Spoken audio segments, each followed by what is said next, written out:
know you. You're a player. There isn't a joystick, an X button, or a D-pad you haven't conquered. From 8-bit to HD, you've earned every hit point, leveled up every level, and busted every boss's ass. And this is the event you wait for every year. This is E3. This is the mecca for the console players, the PC lovers, and on-the-go gamers. At E3, it doesn't matter where you come from, what your age is, or what language you speak. If you're a player, this is where you belong. It's time to find out what games will dominate our minds and free time. What challenges lay ahead? There are new wars to be fought, more zombies to kill, alien races to save, and Triforce pieces to reunite. Day 2 of the biggest video game extravaganza is about to unfold, and G4 is ready to bring you more exclusive updates, more in-depth interviews with the most celebrated names in gaming, and more hands-on demos than ever before.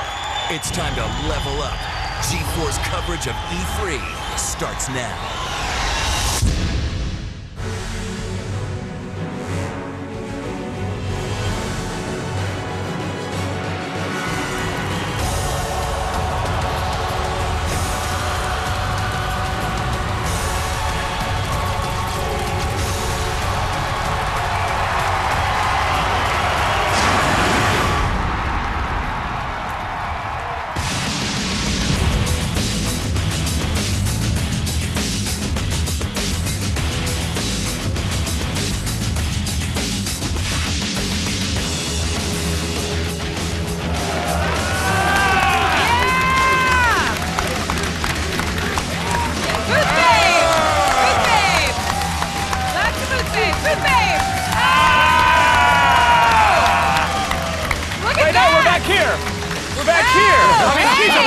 But we're here. Sweeping, panning shot. Hey, everybody. Hello, and welcome to Day 2 of G4's coverage of E3 2010 Live, presented by Burger King. I'm Olivia Munn, and joining me... Oh, hello. They actually get excited by on-screen graphics. That's what that was. Oh, sorry. Awkward. Yeah. Joining me, the rest of the G4 Super Friends, Kevin Pereira, Adam Sessa, Morgan Webb. Guys, in case you missed it, this is the biggest event in gaming, and we have it covered like no one else. For the next 3 whole hours, we're going to bring you live hands-on demos of the show's biggest game. All right, we're kicking things off with an exclusive 2-part demo of Rage, the long-awaited shooter from id Software. Find out how Earth goes to hell in a handbasket after an asteroid hits. Plus multiplayer madness all throughout the show. We're going to have people playing Gran Turismo 5 live on our stage and competing for big prizes. Stick around and find out how you can get in on the action even if you're not here. And get the latest on the PlayStation movie, Sony's entry into motion-controlled gaming. We'll try out some of the hardcore games on the floor, like SOCOM 4 and Killzone 3. And that is not all. The show floor is packed with games, elaborate booths, and even some Lucha Libre. And we have it covered from every angle. Lucha Libre? Here we go. I'm back on the floor today. The excitement here is incredible. There's so much energy, so many people that I had to get my own security. Yeah, he's walking around with me all day. What about it? I'm gonna do a ton of great stuff today. I'm getting inside of an egg. I'm showing you a new MMO. Let's see, I'm paying a visit to Big Daddy. Oh yeah, you know who that is. Stick around, it's all coming up. E3 2010 Day 1 in the bag, but there's so much that I didn't get to see yesterday, which is why I'm back to battle the madness and bring you the latest and greatest in video game technology. Race you in, come on, race, let's go. I will be combing the floors of E3, finding awesome things like this behind me, hopefully getting my hands on some games, blowing things up, I don't know, it's gonna be crazy, you're not gonna wanna miss it. All right, I have been waiting for this for months. id Software, they invented the first-person shooter and has created some of the most successful and influential series in gaming. Yes, and the company, of course, behind Wolfenstein, Doom, and Quake are back with Rage! Let's go hand on.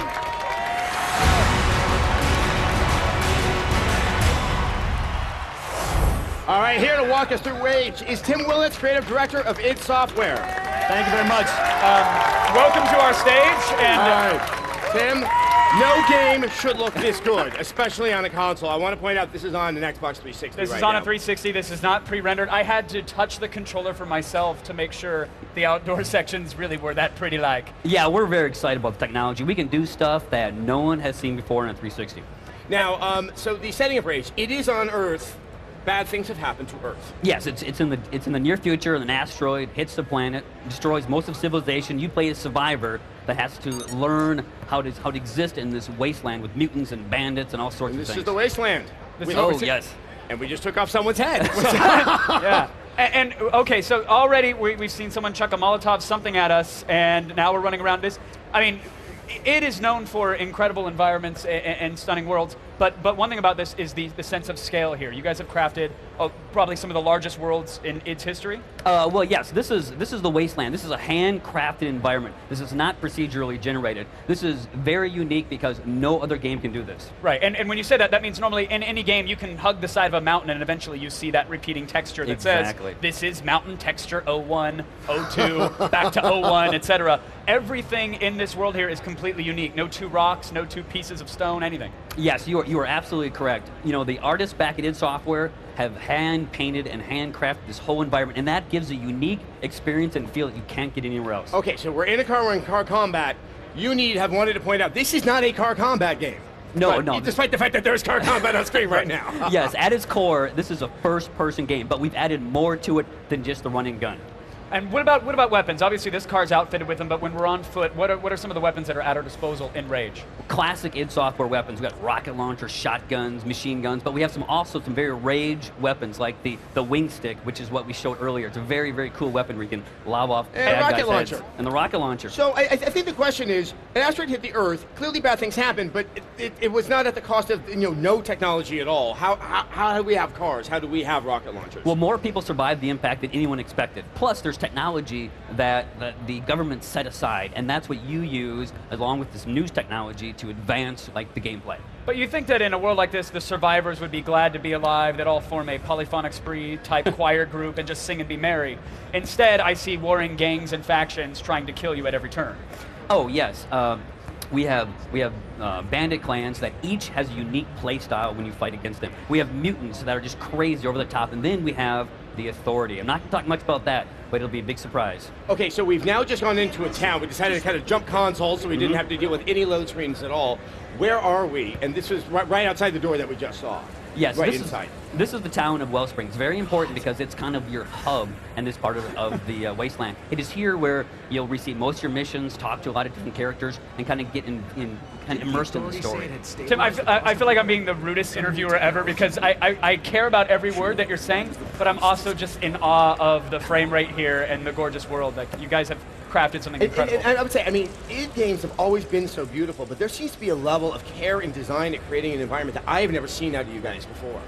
Well, we have the world's best artists. We really do. And this technology, id Tech 5, allows us to take their talent and push it over the edge. So what kind of stuff is happening in the town? I mean, I don't see much warring here. There's some holographic dice rolling or something happening here. Is this a mini game? What is This is a mini game. If you're low on cash in town, swing by one of the mini games and earn a little extra cash. This is a great example of that. Now, is this sort of a hub town? I mean, obviously now we're seeing it's open world enough that some people might be thinking, hold on, RPG, do I get missions in town and go out and do them?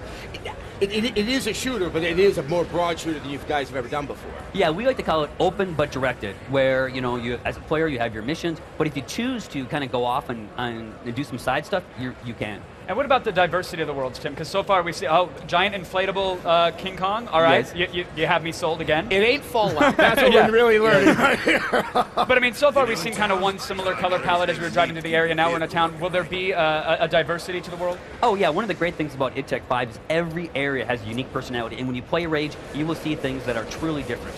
I want to see the insane combat. So Tim, will you hang out on stage? Yes. Yes. Stick with us for this commercial, because when we come back, we're going to have more Rage in just a minute. Tim, you will not believe it. We have a look at one of the games level. It's The Well.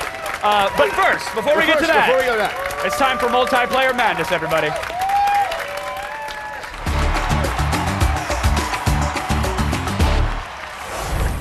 Hey everybody, welcome to our exclusive first look at the much anticipated Gran Turismo 5, which features more than 20 real world tracks, over 950 cars, and for the first time ever, we have tracks and cars from NASCAR. And now we have a very special guest. Who better to kick things off than the legendary creator of the Gran Turismo franchise, Kazunori Yamauchi. Thank you. It's a real honor to have you here. Now, Thank you. I'd love to ask you, how does it feel to finally be nearing the release of Gran Turismo 5? もう発売まで5ヶ月なんでね、発表しちゃいましたから、かつもう昨日から今日にかけてね、たくさんのポジティブなフィードバックをもらっていて、僕もチームメンバーも今すごいやる気になって、もうあとはとにかくやり遂げるだけですね。You guys have G4 subtitles, right, with the Japanese? Let's move on to the next question. No, Right. Translate, please.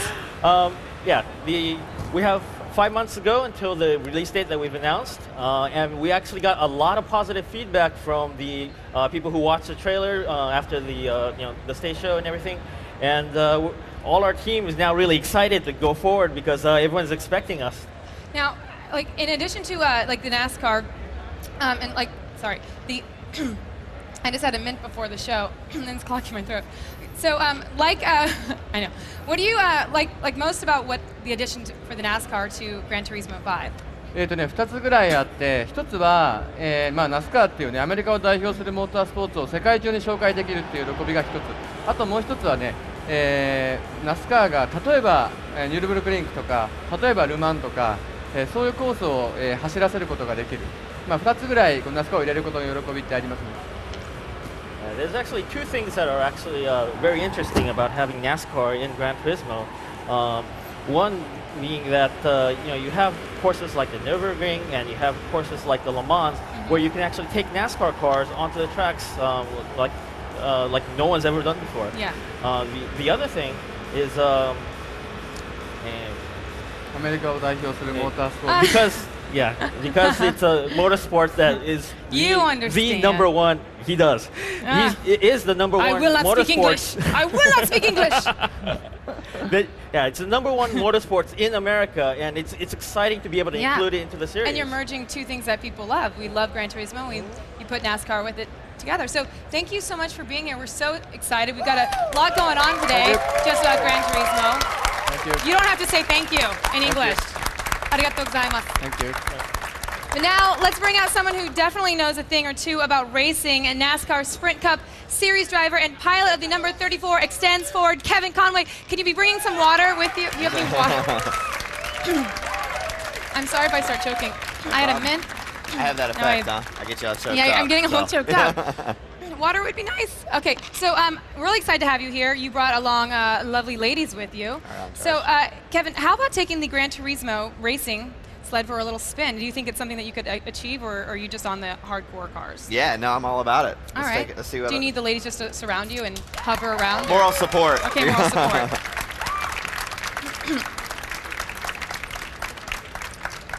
So how does this feel compared to the normal cars you're in?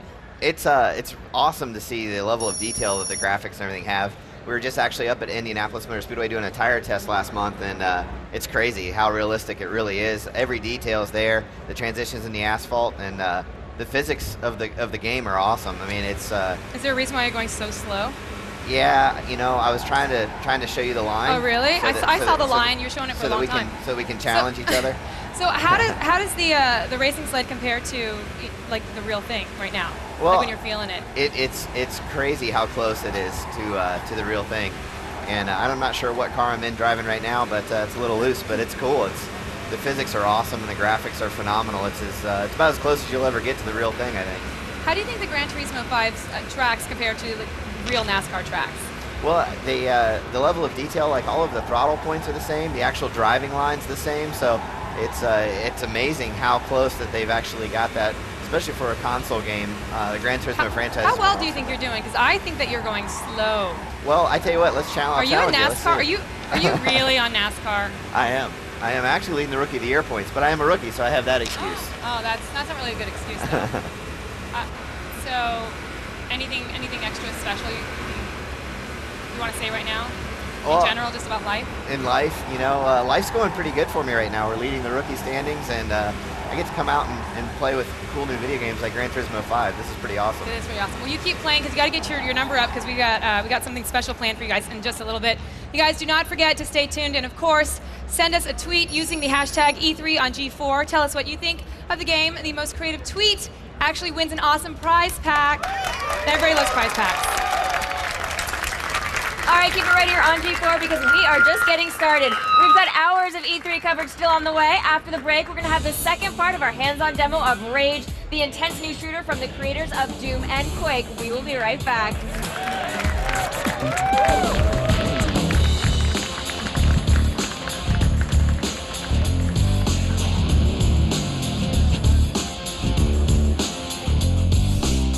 E3 2010 Live is brought to you by Burger King. Burger King is open till 2 a.m. or later. Don't go to bed before the king.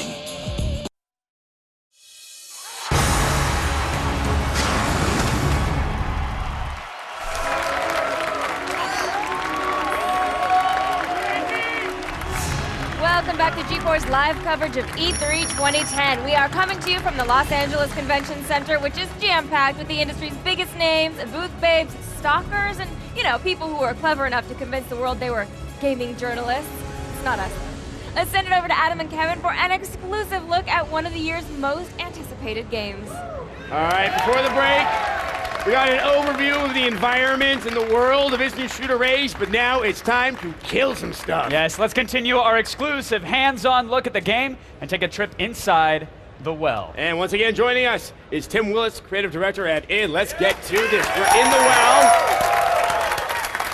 And I want to point out, running on an actual Xbox, 60 frames locked. You claim the same performance on the PS3, the PC. It's going to be, what the hell just happened there, Tim?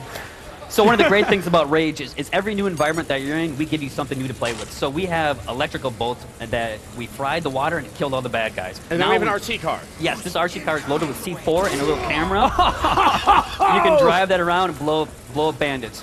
All right, and who are we fighting here? You mentioned the gangs have a unique fighting style. That was a Cirque du Soleil flip into a face full of lead. Okay, this is the thing that's really stood out for me on this game. I have never seen animations like this, and this is working off of progressive AI. You have not scripted this? Yes, we have a dynamic animation system that when the bad guys take damage, they'll react to it. It gives great feedback to the player. Wow. Yes, this band is called the Ghost Clan. They're very acrobatic, and they can maneuver through the environment and come from anywhere. And Tim, we're seeing the player pull up these sort of little diamond-shaped selector wheels that can scroll through. Is it ammo and weapon types? What are those that we're seeing on screen? Exactly. We have 4 quick-used weapons, and then each weapon has a number of ammo types. So, depending on how you like to play, it'll be a different experience. Yeah, I want to bring up, because they seem to be reading the environment and not just go forward where you are. They seem to know that they can grab onto things, they can jump up on the ceiling. Yes, how do you do that? This is a completely dynamic traversal system. These bandits are the only ones that do this. When you fight other bandits, they won't do this. It's unique personality. So what you're saying is that there's other clans that do different things? Yes. We have a whole number of different bandits that you fight against. We wanted to raise the bar in everything we've done. So Tim, in just a short time, we've seen a bunch of different weapons, a bunch of different ammo types. We've seen a turret deployed. We've seen the RC car used. How many different little unique items are there in the game? What will the players have at their disposal? Well, our plan is to give you something new in every new environment. Now, we haven't quite finished the game yet, so we don't know our total number. But if you're an id Software fan, you know that we're going to have over-the-top weapons. We're going to have great objects. We're going to have really fun things that you can have the different experience. And will we be able to modify our character as we continue and progress through the game? The progression of the character is what you get. You know, if you race more, you can take your race winnings, you can buy things for your vehicle. If you do side missions, you may get extra weapons and ammo types. It really depends on how you play. Now, I trust that I'm sorry, Adam. I trust that it has streamlined the process so that if I'm managing a bunch of items on a console with, some dual analog sticks or something like that, that you made it simple for me to go through, manage that, sell things, move them around, combine parts. Oh, yes. As gamers ourselves, we hate over-complex inventory systems.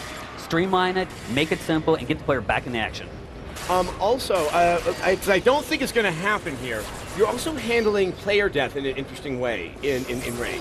Yes, as part of the story, you are infused with these things called nanotrites that allow you to recharge when you take damage. Also, when you die, you have a chance to have a personal defibrillator to get back into the action, because we hate dying, in games. We hate getting frustrated, and we give the player enough tools to keep the action going. And also that kind of allows you to not sort of anticipate where the enemies are going to come from a second time over. You have to get right back in and try to figure out how to handle the situation. Oh my! Yeah. I still can't believe what we're looking at. I'm truly in awe of, for the first time in a long time, at how the performance you managed to squeeze out of the 360. And there's just creativity. I mean, people might hear post-apocalyptic, but this is a very unique vision of how it Will there be a dope fish hidden in one of these levels? Can we confirm that for the hardcore out there? Well, we'll have some Easter eggs, but it's up to the players to find those Easter eggs. I have a feeling they would be too busy fighting for their lives to scan around for some Easter eggs in this world. And also, with Attack 5 and the PC gamers out there, you will be supporting the mod community? Yes, so for the PC version of the game, the editor that the level designers use at id will ship with the game. You just pull the console down, type editor, you got the tools. Right, and the exact same tools you guys use to create these worlds. Yes. That's what the end user will have. The editor will ship with the game. Now, so we've seen this acrobatic clan here. You said other clans fight with different styles. Some of them come straight at you. Are there more stealthy clans or more gadget and gear-based clans? Yes, we actually have a bandit clan called the Gearhead.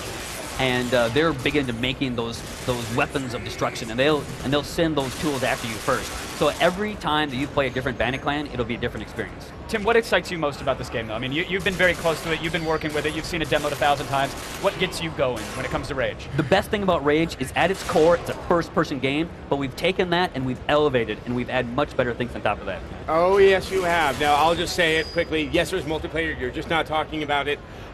When can we play the game? You'll have to wait till next year. All right. Well, but sometime 2011. Yes. I will wait. It'll be worth the wait. Yes. Tim Willits, everybody, from id Software. id Software. That's some brotherly love there. Awesome. Can we get a Swiffer out here on cleanup, please? Yeah. Cleanup stage 3. Morgan. All right, judging by the reaction on Twitter, gamers think that Nintendo crushed the competition with their E3 announcements, with each one bigger than the next. On the show floor, they're displaying the new 3DS and a ton of Wii games. There are remakes of classic titles, a Mario sports game, and the return of Donkey Kong. Let's send it over to Allison for all the details.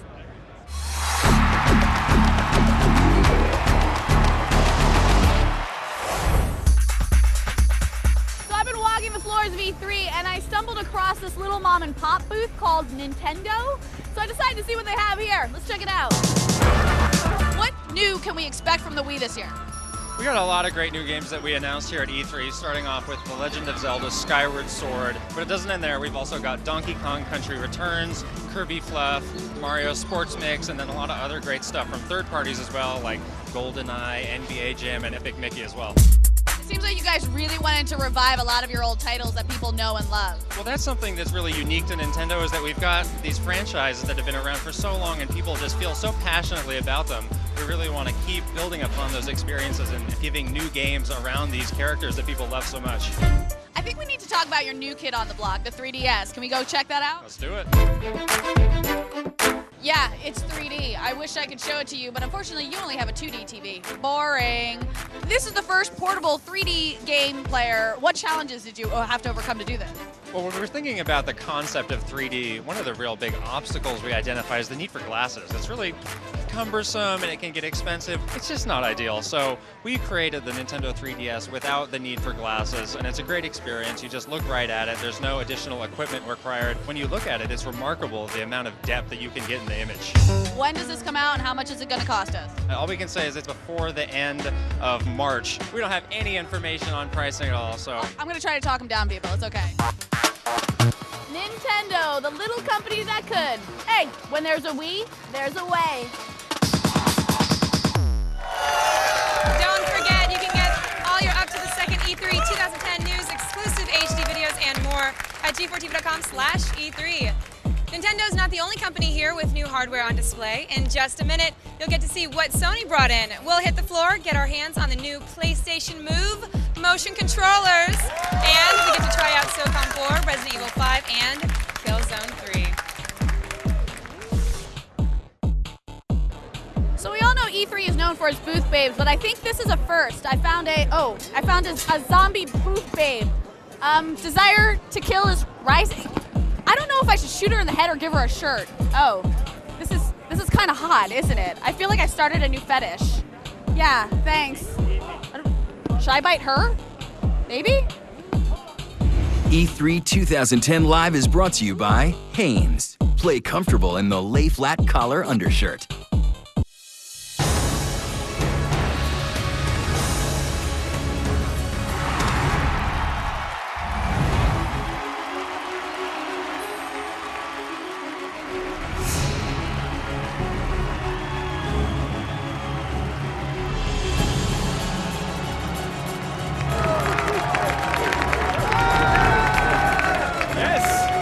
Yes! Welcome back! Welcome back to E3 2010 Live.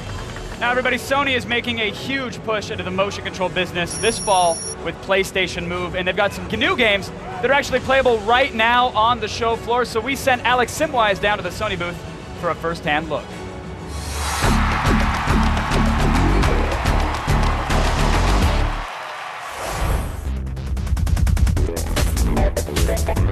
I'm here at the Sony booth to see their not-so-secret weapon in the highly competitive motion controller wars, better known as the Move. So I'm here with Richard.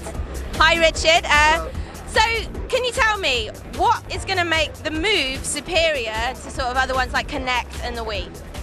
The Move has a camera as part of the system, but it also has sensors inside, and it has this glowing sphere which we track, which gives us very pretty colors. Thank you. We can change them, and that gives us a great deal of precision and responsiveness. And we also have buttons that we can use to interact. So we have kind of everything: a camera and all this motion tracking together.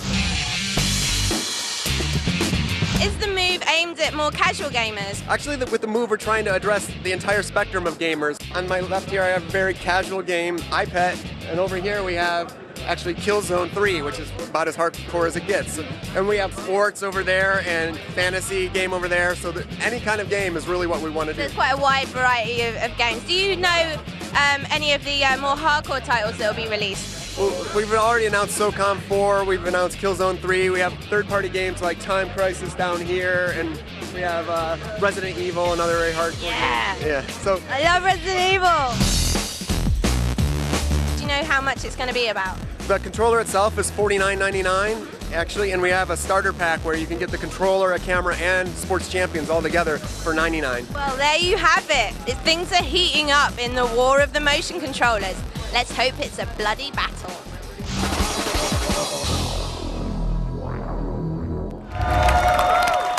All right, let's check in with the Twitter wall. Eric the Dragon thinks Rage looks gorgeous, and he's right. Absolutely. I would have to say so. Yeah, and I mean, maybe if someone's at home is not watching it in HD, Yes. you're really missing out, but there are places you can get it in Yes, HD, give us for a example. few minutes. Yes. I got to get it up there. It's going to be on G4TV.com, and you can watch it there in HD. But at the same time, go call your cable provider and make them, get G4 in HD for you. Because Exactly. that game, eyes bleeding. Well, we actually have a little bit of conversation here about the PlayStation Move versus Natal/Kinect, which is Microsoft's offering.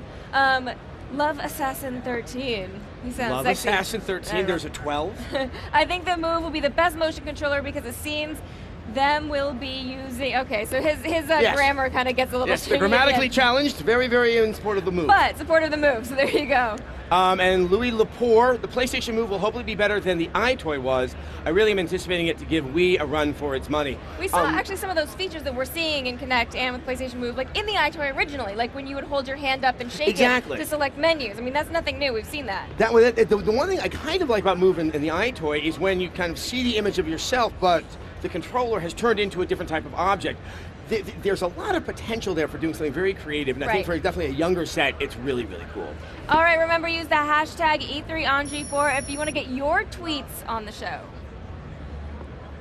All right, in case you haven't heard.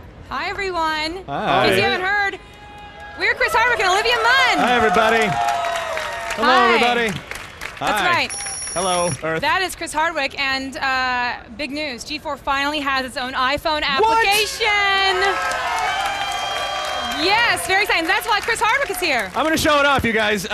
So this app is the best way to watch videos right here from G4 and get up-to-the-minute gaming news on your iPhone. And when I say best, I mean only, because Apple no likey the flashy. Oh. So let's. They really don't. They makes them angry. Let's take a look. And Let's take a look at the phone Please make right it not here. be videos of me eating stuff. No, I won't, I promise. Okay. First thing that you're going to see is you got the latest news from the feed. Each one of these has articles, screenshots, videos. They're all embedded in the article. so it's all right there in the front. Now, what about all the stuff that we've been doing here at E3? Is that all on there right now, or do It you take would a be couple days? crazy not to do that, Olivia. It's all on there right now? Of course it is. It's got all the content from the press conferences and our stage demos. You can also sort by shows. You can watch X-Play or Attack of the Show, which I hear are both very popular. Web Soup, which is a show I've never heard of. But it's all the great web clips. Is it? Oh, I love it. Together with the one Sounds great like the white soup host. to me. Anyway, even you can browse videos within this player. It's fantastic. Or you can just sort of game too, right? You can game too if you want. It's all right there. It's great. In the game section, each one has review, news, cheats, videos, screenshots. And you might be like, well, how often does that get updated? Every day! And we're going to add new content to our site, so it's incredible. It is very cool. The G4 iPhone app is available now for free. Yep. How about that? It's pretty amazing. Free! And also, I do just want to add, I have remembered the show Web Soup, and our season finale of Web Soup airs right after the coverage from E3 today. That's very exciting, guys. It's pretty exciting. Just keep G4 on the whole way all through. the time. Yes, so the G4 iPhone app is on sale for free. So that means you pay 0.00. That's the best price. Yeah, that's best right. It's price at the in my iTunes estimation. store right now. But right now, I'd like to go back over to Adam and Morgan. Thank you. Now, stick around. We've got more hands-on demos of all the biggest games, including the latest from LucasArts. The Force Unleashed 2 will be played live on our stage right after this very short break.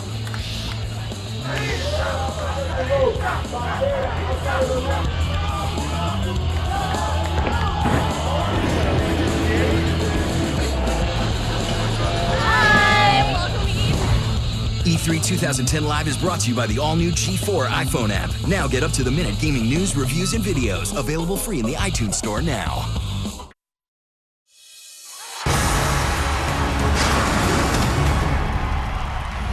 So I'm walking through the E3 floor and this booth totally caught my eye. A new game, Rift, Plains of Talara. It's an MMORPG with stunning HD graphics. It looks absolutely fantastic. Lots of worlds to explore here. And this is the game's one of the main characters in the game that you're going to meet, Asha, who's just absolutely beautiful. So you definitely want to play the game so you can meet her. But if you're playing an MMO right now, you might just want to put that down and check Rift out. It's going to be awesome, right, Asha? Right. She agrees.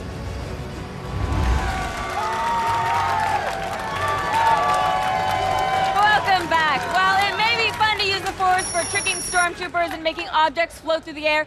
Those antics can get, kind of old. But smashing people into walls and causing epic amounts of destruction, that I will not get tired of. So let's go hands-on with Star Wars: The Force Unleashed 2. Here to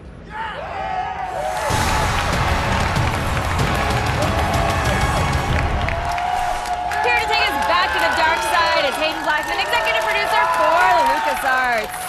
So, Hayden, at the end of the first Force Unleashed... Spoiler alert. Yeah.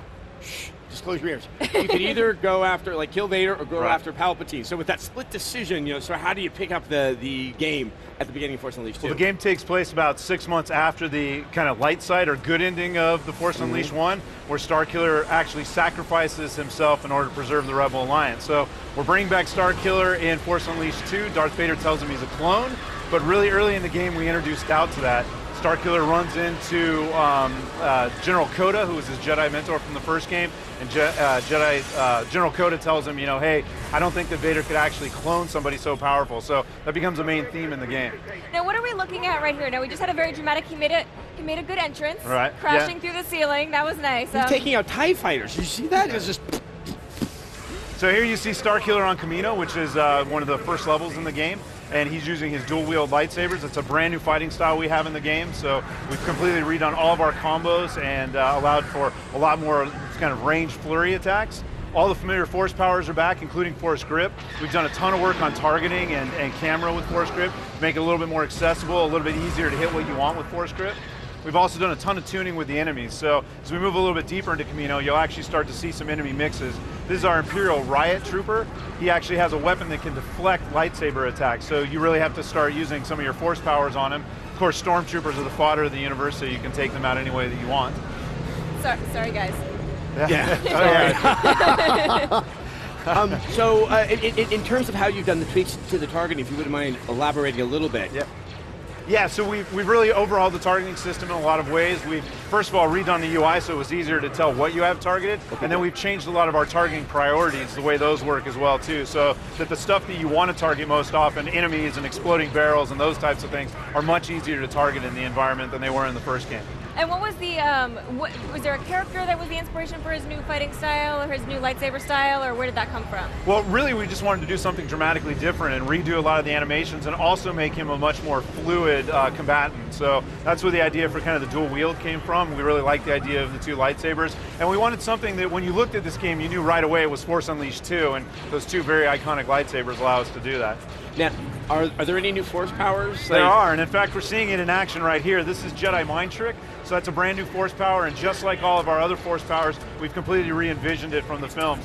So Jedi Mind Trick will, at its basis level, just kind of turn any enemies into allies, and they'll attack their own allies. But at higher levels, that's awesome. They'll actually explode. They'll turn into like roving smart bombs, and they'll run into packs and explode, or they'll literally throw themselves off cliffs. So that's something to watch for in the game. You'll see them go jumping into hazards and off cliffs. And what familiar locations are we going to see? So this is Kamino, this is the water world where all the cloning from the Star Wars universe kind of takes place. We've really blown this level out and this world out and really developed a lot of the cloning centers that you don't see in the films. We're also going to a planet called Cato Nemoidia, which is an archway planet, and we've built a casino there, an Imperial casino, so very different, but you'll be able to literally go in and throw stormtroopers and other enemies into giant Imperial slot machines. Very destructive environment. Now, are you still going to play with the good-evil split as you did in the first one? Yeah, so for us, you know, that kind of tension between good and evil is always really important in Star Wars games. We want to emphasize that dark side, light side. So we will do some choices there, but we're not revealing exactly how we're doing it yet. We enjoyed the way, or liked the way it kind of panned out in the first game, so we'll probably do something similar there. Tell us a little bit about who you're fighting right here. Yeah, so this is a brand new unit. This is our Carbonite War Droid. This unit is really designed to encourage you to fight him at range. You have to use a lot of your force powers against him. Here we're using Force Grip to rip his shield off and then throw it at him to do some damage. And now we can do more direct damage. That shield was blocking a lot of our attacks before. So, but you really have to stay at range because he has a carbonite gun that will literally freeze you in place and then he can shatter you. So this is an example of one of our bigger units. And then there's a finishing move. Again, finishing moves in the Force Unleashed franchise are meant to be very kind of quick, accessible payoffs. And this is the beginning of the game? This is actually really early in the game. So my. Yeah. We can only guess if that's how it starts, where it's going to go. So when are we going to get to play Force Unleashed 2? October 26th. Awesome. Yeah. Thank you so much, Aiden. All right, thank you so much for coming by. Let's send it over to Olivia. Two-time Olympic gold medalist Shaun White isn't content right? merely being a force in the snowboarding world. His first video game sold over 3 million copies, and now he's tackling a new sport. Shaun White Skateboarding is on the floor here at E3, and Blair's got the latest straight from Shaun himself.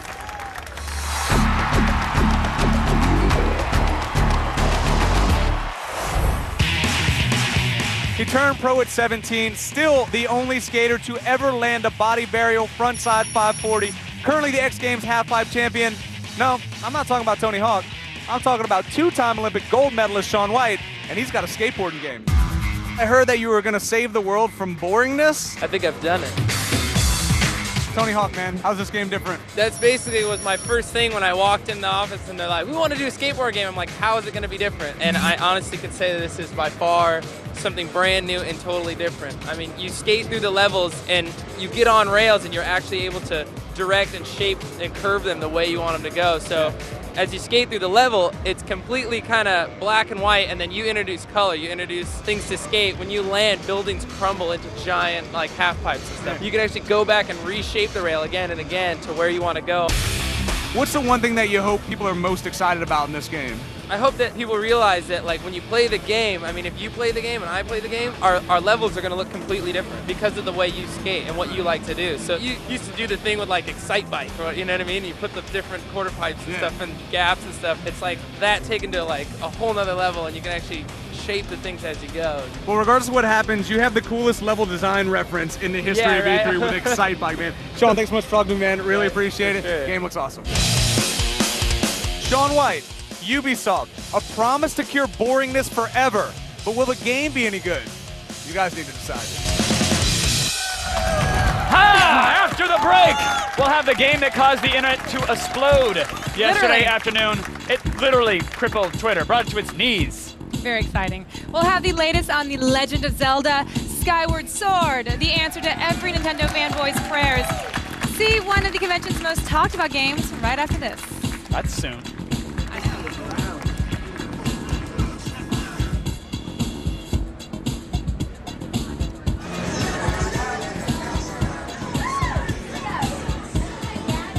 E3 2010 Live is brought to you by Burger King. Burger King is open till 2 a.m. or later. Don't go to bed before the king.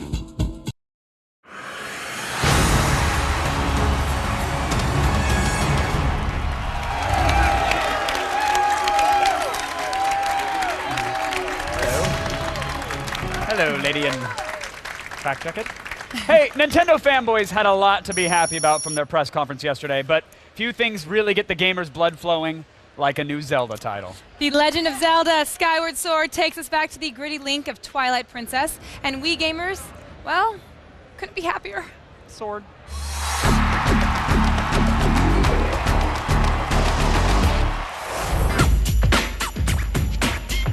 Can you believe Zelda is 24 years old? And here at E3 it is still continuing on, so I am at the Nintendo booth to find out what kind of adventures you're going to be embarking on with Link and his crew this time around. All right, Kit, Zelda!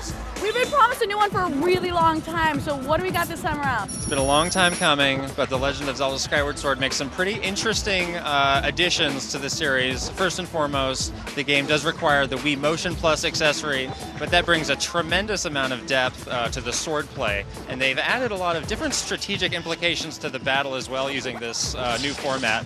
You'll see that enemies will block in certain directions, and you actually need to aim your strike to hit them where they're vulnerable. Now, is it safe to say you might actually get a workout from playing Zelda this time around? You may actually, given the amount of sword play here, you're going to be up on your feet. It's definitely going to be a very energetic and fun experience. So what's happening with Zelda this time around? Is she still in peril? Link's still saving her? What's going on? So details on the story are a little slim at this point, but there were some hints given in the trailer that we put out. We saw Link running, taking a leap of faith, seemingly off a cliff and into some clouds, so there may be some implications for what that means into the game's story.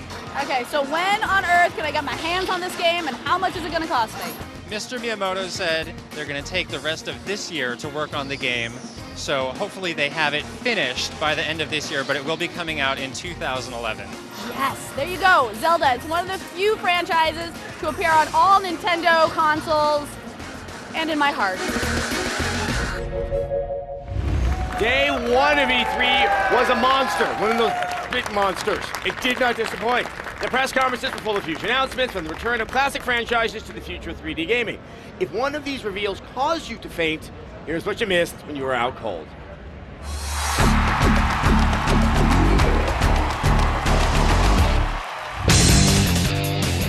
Nintendo's press conference came on strong with the demo of Zelda Skyward Sword by Shigeru Miyamoto himself and kept the momentum going with familiar franchises like Kirby's Epic Yarn, GoldenEye, Donkey Kong Country Returns, and the stunning Epic Mickey.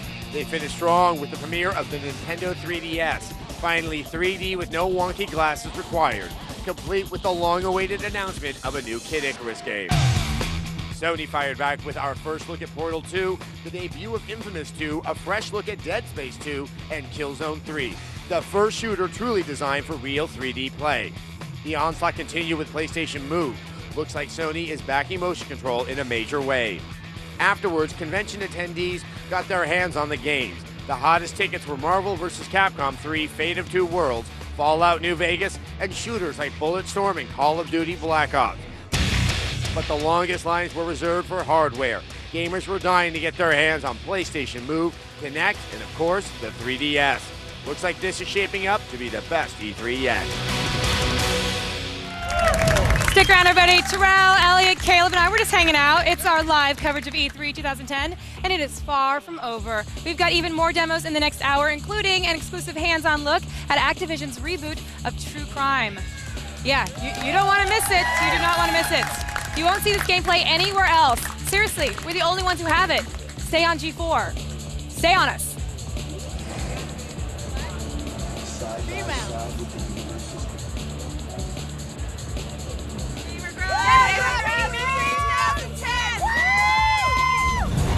E3 2010 Live is brought to you by Hanes. Play comfortable in the lay flat collar undershirt.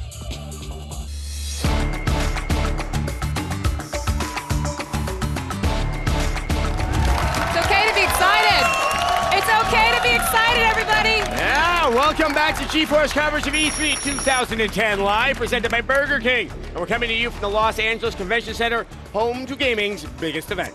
We've got even more games the next hour, including the just announced WWE All Stars. We'll talk with wrestlers Cody Rhodes and Dusty Rhodes about the arcade-style throwback. Plus, we're going to go hands-on with Rock Band 3. This is not just a repackaging of Rock Band 2 with different songs. Which is we're what they talking do a lot. new instruments, keyboards. We get all the dirt straight from Harmonix when they come by the stage. And we'll have a live hands-on demo of Dead Space 2. Yay! It is the follow-up to EA's 2008 survival horror hit. Find out what's in store for engineer turned alien killer Isaac Clarke. Okay, but first, let's head over to Morgan for our next exclusive demo. Late last year, Activision revealed they were resurrecting the true crime franchise, with the setting moving from the US to Hong Kong. And right now, we've got an exclusive demo of this huge open world game.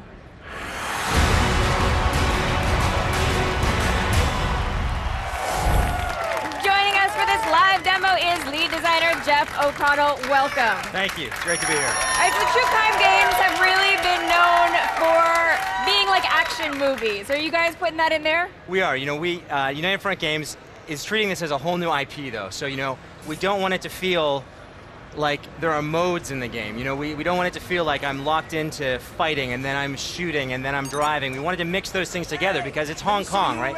We want you to feel like a Hong Kong action hero. So, you know, we want to give you the great melee combat, but be able to jump over something and shoot in the middle of melee, or come off a wall and do a kick and take out a bunch of guys. We want you to be able to come off the back of a motorbike and shoot it and have it explode as it goes into a group of enemies, you know? So it's really about busting down the walls. We want this to be the open world game that people feel like when you're in that melee combat, you can do anything.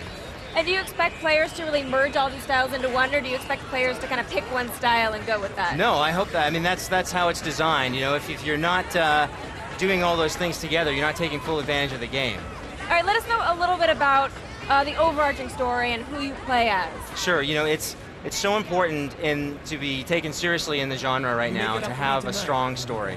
You know, the competition has great characters, great stories, great cast, you know, and we want to do the same thing. We have a very strong protagonist. He's really modeled after DiCaprio in The Departed, so he's a real guy. You know, you see that in films now too. Daniel Craig's Bond gets beaten up.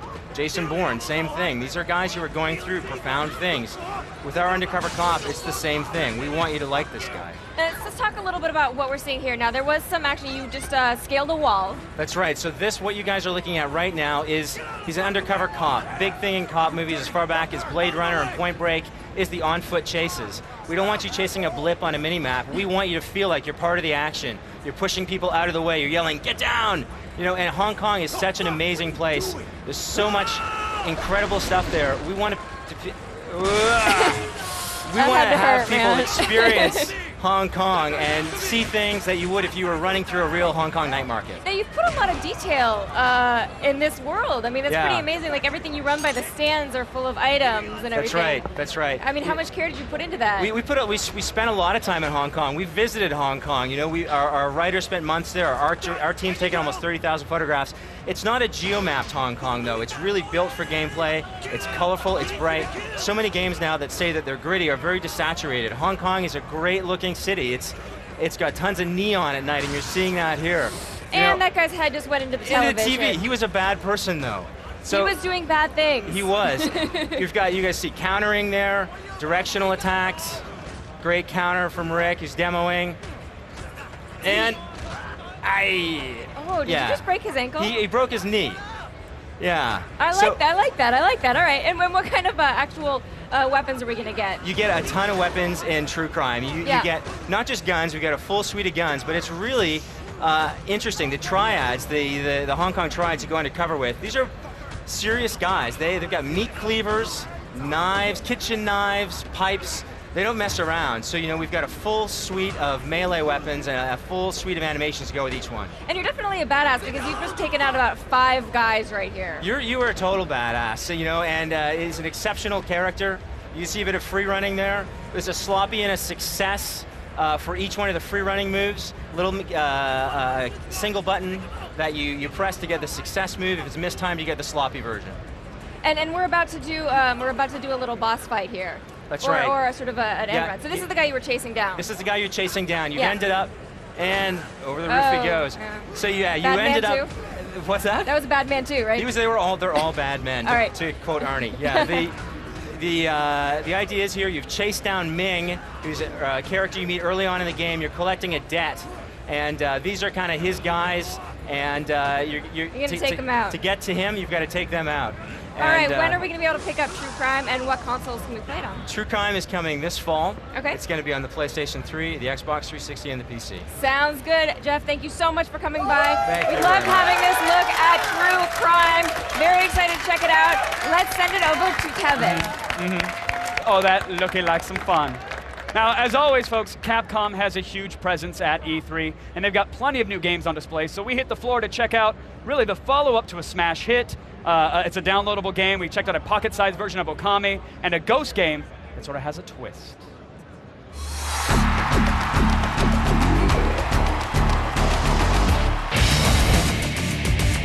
World-renowned developer Capcom had lots of quirky titles on display at their booth this year. For example, Ghost Trick Phantom Detective is an adventure game from the people who brought you Phoenix Wright Ace Attorney. And it starts out with a rather unique twist. So the very first thing that we find out is that the player character is actually dead. You know, you've lost all your memories, actually, so you don't know who killed you, you don't know who you are. The ultimate goal of the game is for the character to find out who the main character is, but you have all these powers, you know, the powers of the dead. The main character, what he can do is he can travel back in time to 4 minutes before that character's death. Right now we're looking at a release winter 2010 in North America and Europe. Now let's check out another title from Capcom, the highly anticipated sequel to the cult hit Okami. Here is Okami-den Hui! 今回のOkami-den is its own original IP that transports the original world of Okami to this Nintendo DS. The main character you'll be playing as in this game is Chibi Tadasu, who is the child of the previous game's main character, Amaterasu. But it does have some new features that will distinguish it from its predecessor. One of the biggest ones is the partner system in the game, and you work together with your partners to overcome different puzzles and challenges in the game. So each partner has their own plot line, their own story elements that they bring to the game. We will be using the stylus feature of the Nintendo DS, and it'll allow you to directly draw what you want. The game will be available sometime in 2011. Redesigned, rebuilt, re-engineered to jump. I gotta be talking about Bionic Commando Rearm 2. So the biggest news of the game is the new things that we're adding. There's a whole bunch of new weapons in the game. The revolver, which is a napalm, which basically lights the whole ground full of fire. We have jump, which basically makes the game a bit easier for players to move around, but you still swing a lot. It's a hardcore platforming, extremely challenging, but it's definitely will hark back to the days of playing on your old 8-bit system. Bionic Commando Rearm 2 will be out Q1 2011. We haven't announced the price yet, but it's going to be well worth it. Sometimes you have to give new life to the classics. With a little reimagining and redesign, Capcom has succeeded. All right, starting Thursday, watch the best of our E3 2010 coverage whenever you want. Just look for G4 On Demand on your channel lineup. Go to g4tv.com/VOD for more info. You know, they were cheering your name over there. You just They it's were? like a rock concert over there. Oh! People, Yes. people! I'm cheering back to them. They love the Sessler.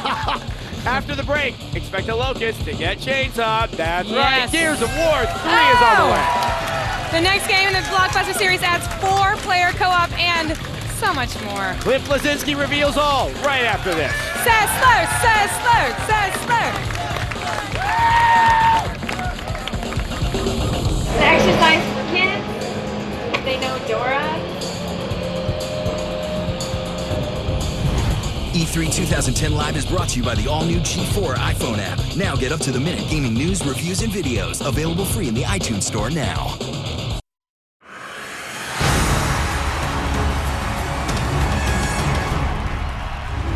Being at E3 E3 is so awesome, and there's so much new technology on show that they can even put you in games. Look at me, I'm in a game. Hi Mum, look. Like dancing with all these people, it's so fun. Oh, yeah, well, you know, you couldn't really put me in a game, that would be impossible, you know.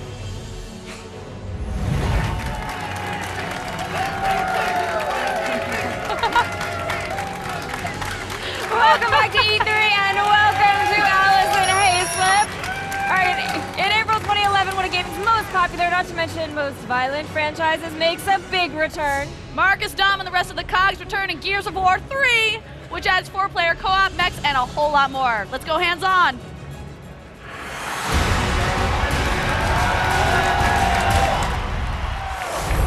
Joining us now is design director of Epic Games. You know him, you love him, Cliff Blazinski. What's up, guys? Go again.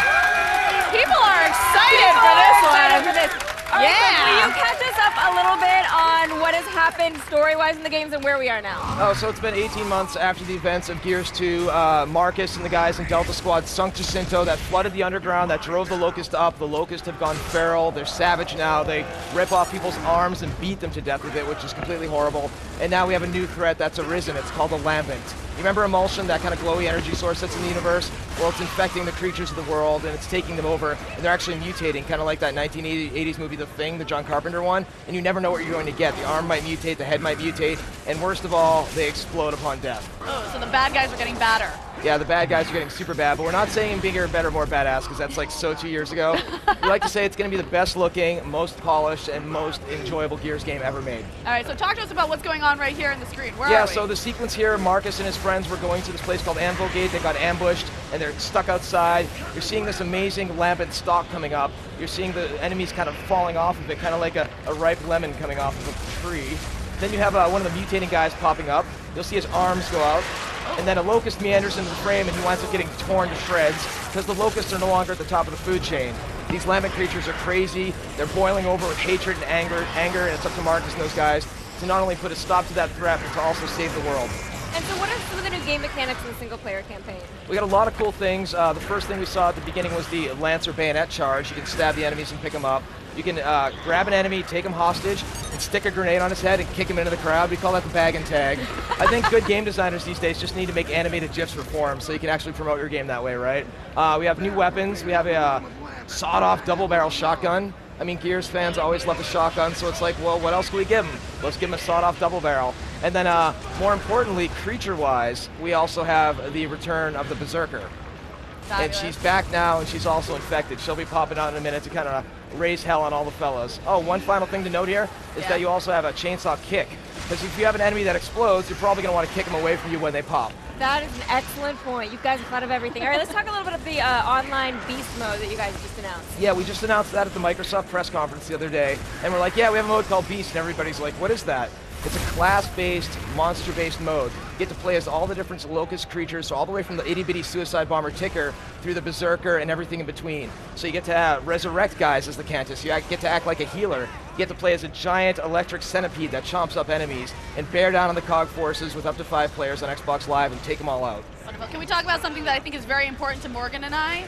We can now play as a lady. Yes, it's actually, the weird thing about Gears is I swear there's more female fans of that franchise than a lot of other shooters. We got a lot of sexy dudes in it, that's Well, why. they just like to see Marcus with his chest oiled up. It's delicious, right? Well, now you can see his arms, right? It's summer, and they're taking off a little bit of their armor just for you. We thought of you guys. We know, we really appreciate that. Absolutely, but on a more serious note, we wanted to depict the women as like tough, more like Jim Cameron women, like Sarah Connor, like Ripley from Aliens, who are tough, and not like the girls who are on the cover of like Lowrider magazine with fake boobs. No, I mean, people ask like, oh, why aren't girls into video games? You look at it and you're like, that game isn't made for me. She's not wearing anything. You know, a woman's gonna look at this and be like, this is the game for me. I can certainly appreciate like busty characters, Lara Croft, that whole thing in Dead or Alive, but you're not gonna see like goofy, juggly kind of physicsy boobs in this game. Yeah. You're gonna see Anya beating somebody down, you're gonna see him curb stomping people and kicking ass, because that's how our girls do. And she can do that with a great body, that's fine. Absolutely, she and works she's a out. blonde. I love it. I know I inspired it, right? Well, I'm She's expecting blonde. my residual check soon. We're really still trying to figure out where she finds time to dye her hair that lovely shade. It's like there's really no bleach left on the planet at this point. All right, we need a release date from you. It's going to be April 8th, worldwide, 2011. April 8th, 2011. So thank you so much for coming by. It's been a huge honor having this on our stage. We always love to have you. Let's send it over to Adam. All right, this week, THQ announced WWE All Stars, a new arcade-style game that ditches the simulation gameplay of the SmackDown series and features a lineup of modern and classic superstars. For the latest, Kristen climbed inside the ropes to talk to wrestlers.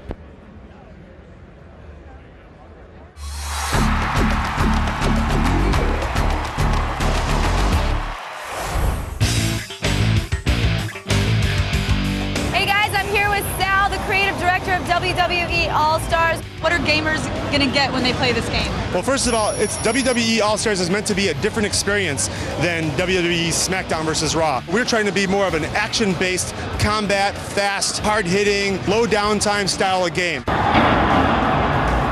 Our characters look very stylized and also act very stylized. When they perform their moves, they're bigger moves, they're harder moves. When they perform their signature moves, we put a stylization on that. They can jump higher, can hit people further across the ring.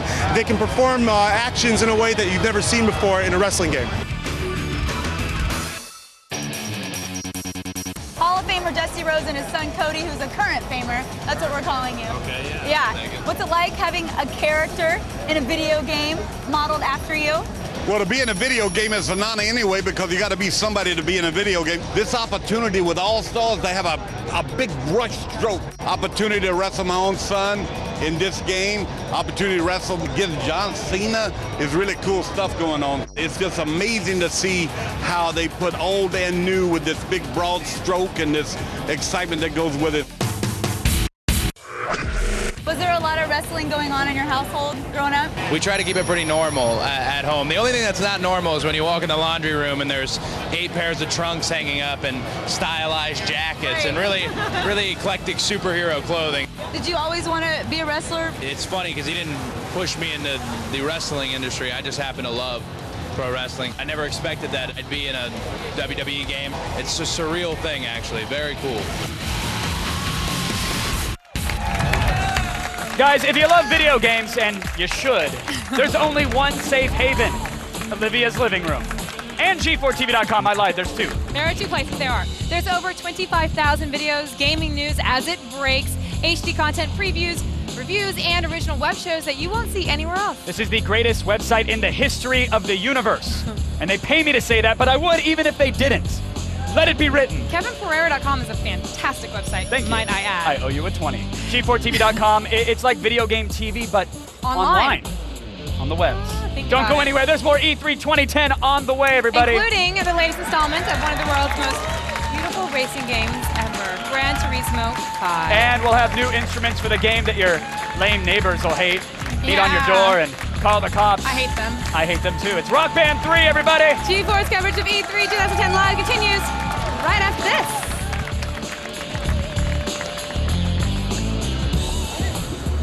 Woo!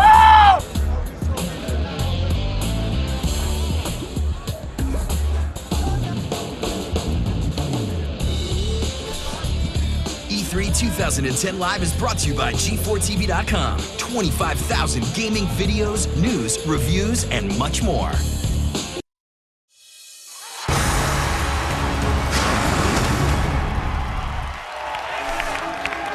Folks, Harmonix has continually revolutionized music games.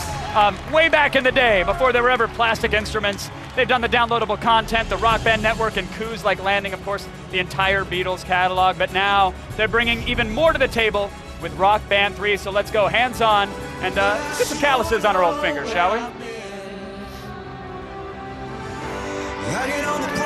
Forget the package.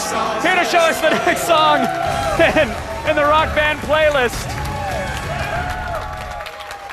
I was ready to accuse some magic. I didn't know if they were going to put on a smoke machine or release doves, but hey, we don't need it. It's Rock Band. Everybody knows it and loves it. Director Daniel Sussman's with me right now. And right behind us, is this a Harmonix team of merry bandmates that's going to rock it? This is actually a lot of folks from our development team. That's Bryn. He's a programmer. He's actually the guitarist for Ben Camaro. and he codes a lot of the pro guitar stuff, which he's going to be demoing here. So that he's responsible for all the Easter eggs that give him flawless performance. He's one of the handful of guys in the office that can actually play pro guitar on expert. Well, let's talk about it. Obviously, we have a new guitar, and I'm a keyboardist at heart as well as a drummer, but tell me about the keyboard peripheral. Give me the deets, please. So we're very excited to introduce a brand new instrument to the Rock Band platform. This is the first time since Rock Band 1 where we've actually introduced a new instrument. Right. So we have keyboard gameplay that spans it lives in two forms really. You have regular 5-lane keys, which we're calling just keys, and it looks a lot like the guitar track where it's kind of the whole keyboard content jammed into 5 lanes. It'll give people who are unfamiliar the sensation that they're playing these melodies on a keyboard without forcing them to know notes. And it works a lot of it works very similarly to how guitar it has always worked in music games, where you're basically just plunking along to the keyboard track, and again, there's this connection to the music through this physical interaction with the keyboard device. But for those who know keyboard, who want to play keyboard and really feel like they're hitting those notes,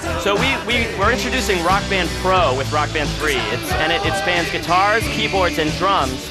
And really, the core tenet of Rock Band Pro is that through the game, everything that you're doing is based in real musical information. So here you can actually see this is the Rock Band Pro track for the keyboard, and it's a full keyboard track, and you'll see notes come down, and it's got, there are white keys and black keys, and all the stuff that you're playing is, pitch accurate. You're actually playing C's and D's and F sharps and all the real notes. Right, and so to hop from octave to octave, is there a button or a switch or a toggle of some sort? Everything lives in the 2 octaves that the keyboard is. So Mad Catz is manufacturing a keyboard peripheral for us. Okay. And that's 2 octaves. It's actually a MIDI keyboard. It's a real instrument. Love it. So you can play it in the game, then unplug, plug it into a computer, synthesizer, and go for it. Exactly. And on the pro guitar side of things, I mean, I'm seeing a new peripheral that has actual strings. There's strumming and plucking going on? Yeah, so there's actually 2 forms of real guitar peripheral that support Rock Band Pro for guitar. One is what Bryn is playing right here, which is actually a matrix of buttons on the fretboard where you have 17 frets, 6 strings, and it's, his left hand, he's playing the parts, right? This is like he's actually playing the solo. And, well, he's trying to play the solo. It's nothing like getting called out on live television. Yeah, that's what we do, right? That's all right. But then, the notion here is that if I spent time with this, if I played the song as someone who is terrible at guitar, I could conceivably become a virtuoso. Well, I'll tell you, our design is really targeting people who have no musical background whatsoever. So everything starts at easy, and it's the same strategy that we've had with all the games that we've ever done, going all the way back to frequency and amplitude, where easy is designed to be accessible, and you're learning skills that then kind of pull you in through this ramp. So you start on easy and it's all single notes, and there's no chords, and then you get to medium and we introduce power chords and some bar chords, and then by the time you get to hard, you're slowly starting to get to the point where... And then pro, you have to go behind the back, play with the teeth. Yeah, exactly. Behind put your a foot legs, up on the amp, thing, and power then, slides. get a box of kitty litter for the groupies after. Exactly. So let's not get into that. Track list, of course, is a make or break for any music game. I am so proud of the job that our licensing team has done with Rock Band 3. We have over 80 songs, all of which are, it's all A-list. I mean... So, give me some names. What are some of those A's on that list? All right, we got The Doors, we got Queen, we got Bohemian Rhapsody, which is kind of a flagship, it supports all of the stuff that we're doing. Now that you got the keyboard and the harmonies, you have to have We've got Jimi Hendrix, we've got a lot of great contemporary music, we've got the White Stripes, we've got music that spans a ton of demographics. It's international. I'm sorry, these folks just finished their song and they're not trashing their instruments on our set. I have a huge problem with that. No, I do not support the trashing of the Rock Band instruments. That is not rock and roll, my friends, but it's okay. When will we get a chance to actually play Rock Band 3 and grab the new peripherals? Rock Band 3 drops holiday 2010, and we're excited for the whole thing. I wish I had 10 more minutes to chat with you about the condensed world tour mode and online options, but I'll leave it there. Daniel, thank you so much for coming on. Thank you guys for rocking it too. Excellent job with the song, but now we shall continue our show with some multiplayer madness. Thank you.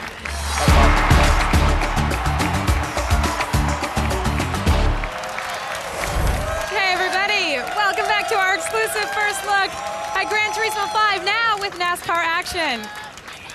Very exciting, isn't it? NASCAR driver Kevin Conway got a time of 49.05. Kevin, how do you feel about your score? I'm pretty confident it's going to hold up. I think that's a pretty good lap. Well, I hope you don't get embarrassed by all our fans, because these guys game for a living. you just race for a living. There's a difference a little bit. There's a huge difference. Okay, now to beat you, here's how it works. You are all these fans get chances, not all of them, but some of them get chances. The ones we pick out, we racially profile. Pick that guy. You are all gunning to beat NASCAR driver Kevin Conway. The fastest overall time wins a Sony prize pack, a G4 bag full of swag, and best of all, a copy of the game when it's officially released. In the GT Racing sled right now is Chuck from Gardena, California. Chuck, what's up? What's up? I'm pretty confident I can beat him. He's got nothing on me. He's got nothing. Wow. So what makes he's an actual NASCAR? He's like a rookie of the year kind of thing. What do you do for a living? I animate actually. That's similar. Yeah. So you sit at a desk and you animate, and this guy drives. That's okay. I think NASCAR's going to need a new extends driver after this one. Oh! How do you feel about that? Wow. You know, I don't know about Troy Polamalu taking my place, but I think I'm pretty safe with Chuck. All right, well, Chuck, start your engine. And Booth Babe, just wave the flag. That means we're starting. All right, are you ready? You guys see this? We're off. How about this? This feels like race. Yeah, feels like NASCAR. So it just feels. How would you know? Have you been on a NASCAR track before? You know what? Driving a NASCAR car? Playing this game, I feel like I am. I got years of experience under my belt now. I don't think that's accurate, but I'm glad you feel that way. Oh, yeah. So, Kevin, what do you think? I think my ride is pretty safe. I'm not too terribly worried about it, but I don't know. Chuck's getting better here. I mean, he's getting better, but you're not scared. No, I think we'll be fine. Confidence is very hot, by the way. Now we'll check in later to see who will be the Gran Turismo 5 champion. Will it be Chuck? Will it be somebody else? Will it be Kevin Conway? Don't forget to tweet us using the hashtag E3 on G4 and tell us what you think of Gran Turismo 5. It is the most creative tweet that will win a prize later in the show. All right. After the break, limbs go flying when we go hands-on with the sequel to a 2008 survival horror hit. Dead Space 2 will be demoed live on our stage when GeForce coverage of E3 2010 returns.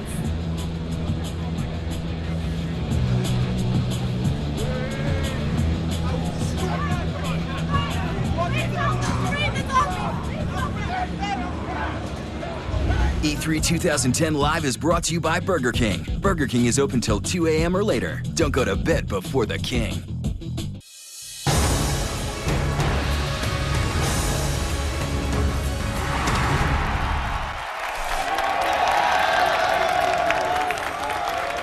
Welcome back to G4 and our live coverage of E3 2010. In case you didn't know, this is the biggest video game event of the year, and we're here all week with wall-to-wall, floor-to-ceiling. We're in between all the molecules here at the Los Angeles Convention Center, and it's packed with gaming's biggest names, and believe it or not, no one's taken a swing at us over an old review. Yet. Can you believe that in this generation of consoles, we've had 1 million first-person shooters, but not one Lucha Libre game? That's about to change with the release of Lucha Libre, AAA Heroes del Ring. Allison's on the floor with the game, as well as the real thing.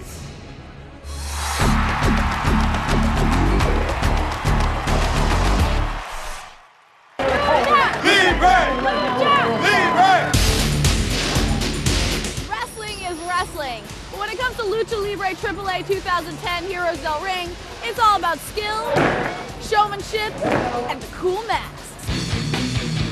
Okay, Julian, you guys have a crazy excited booth going on here. Tell me about this game that you're showing off. Lucha Libre is all about the acrobatic movements, all about the popularity you gain by doing stunts, incredible movements and stuff like that.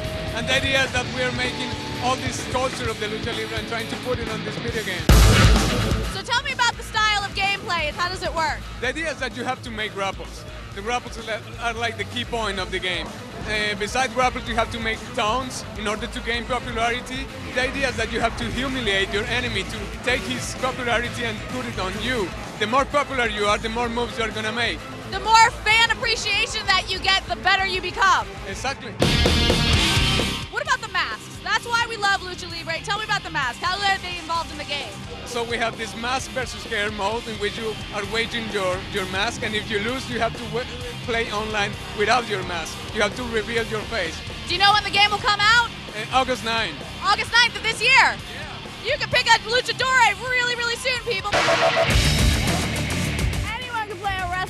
but if you want a wrestling game with style, check out Lucha Libre Heroes del Ring.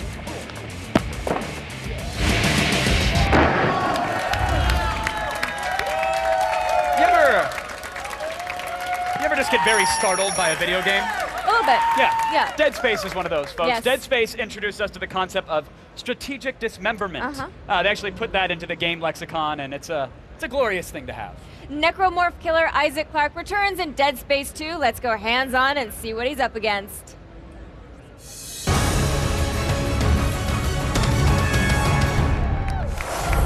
Ladies and gentlemen, Steve Paputzis, the executive producer of Dead Space 2, is here, and he's going to guide us through the outer space mayhem and then hopefully mop up when we're done, because your game is bloody. Yeah. Your game is very bloody. Gets a little messy. Yeah, thank you for that. I like that. Well, you know, Isaac's an engineer. So right now we're looking at a giant monster. Where are we and what's happening? All right, so what we're seeing here is the Church of Unitology on the sprawl, and what you'll notice is that the actual architecture has a lot of a feel of a Gothic cathedral because it's a giant church. So we've got the stained glass. Here we see the pack. This is another new enemy. The intention of this enemy is to overwhelm you in numbers, so and you'll creep actually you the hell out with the weird alien baby face. Come on, man. It's got some of that in there. That is startling. Weird alien babies are always creepy. And so right now he is, able to kind of freeze these enemies.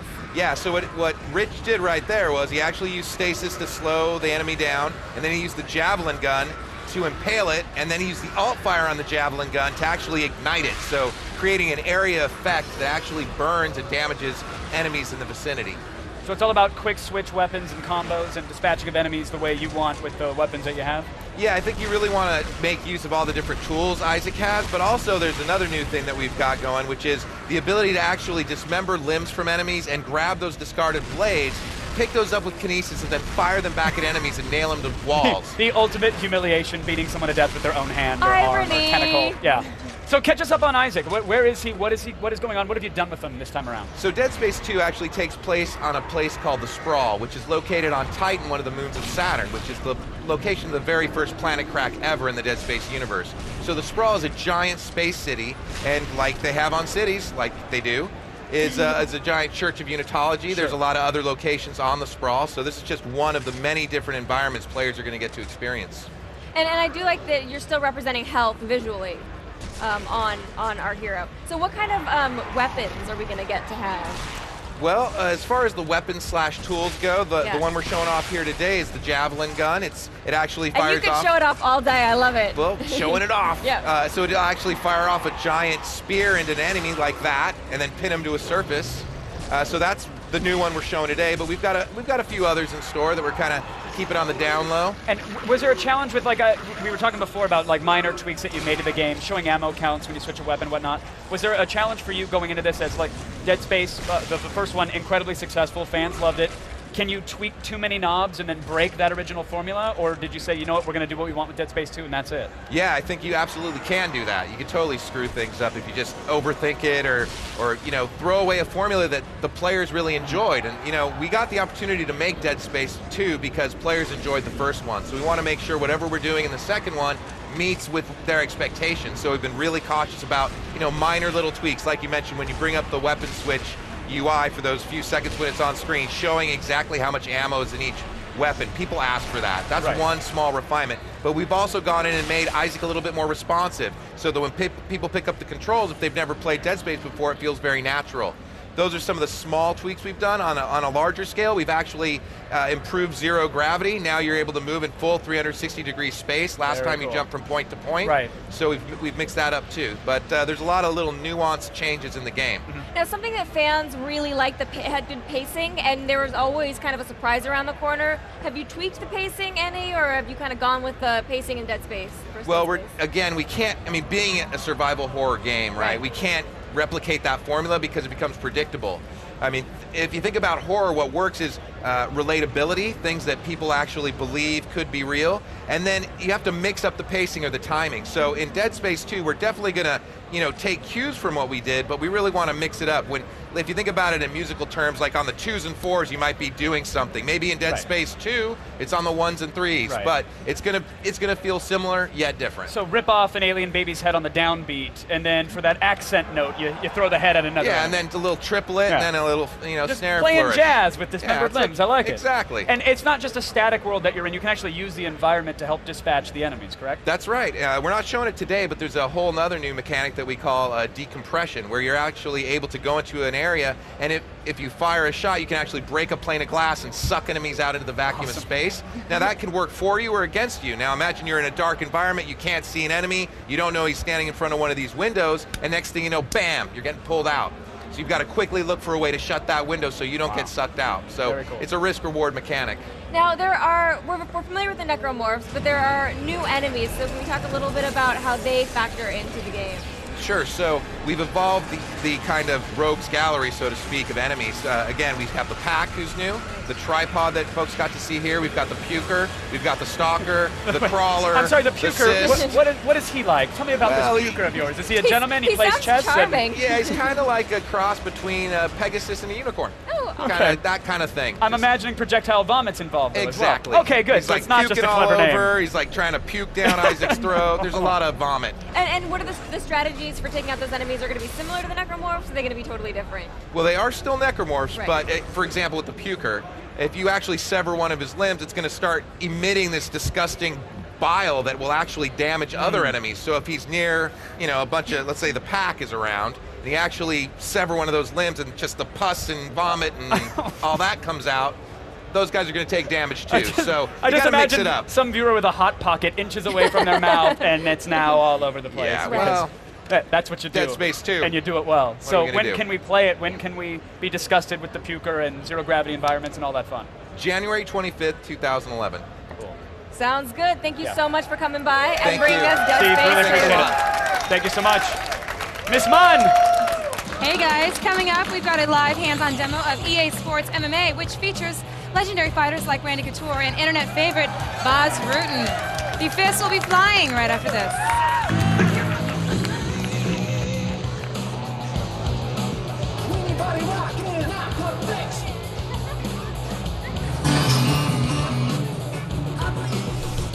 Just when you thought your iPhone couldn't get any cooler, now it controls a hovercraft. There's a camera on the front of this thing. I can see it on the screen of this iPhone, and I can make it tilt all around. You can actually hook this up to your friend's iPhone and have a dogfight with them. Hey, your phone might not be able to make phone calls, but at least you can fly a friggin' hovercraft. Wah! Oh yeah.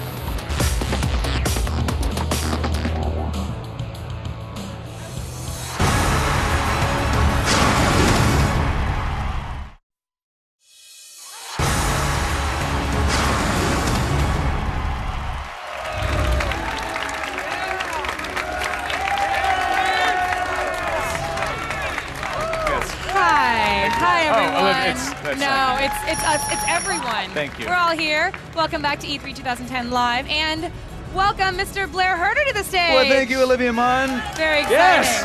Thank you, PA, for making everybody clap right behind the camera. Now, guys, we've seen a lot of games today so far, but there really hasn't been a lot of rear naked choking going on. I don't think there's Which is been enough what of you that. need. I need You one. need that in your life. Yeah, I do. Yeah, well, I actually think that you'll get your wish granted with our next demo. Let's go hands-on with EA Sports MMA.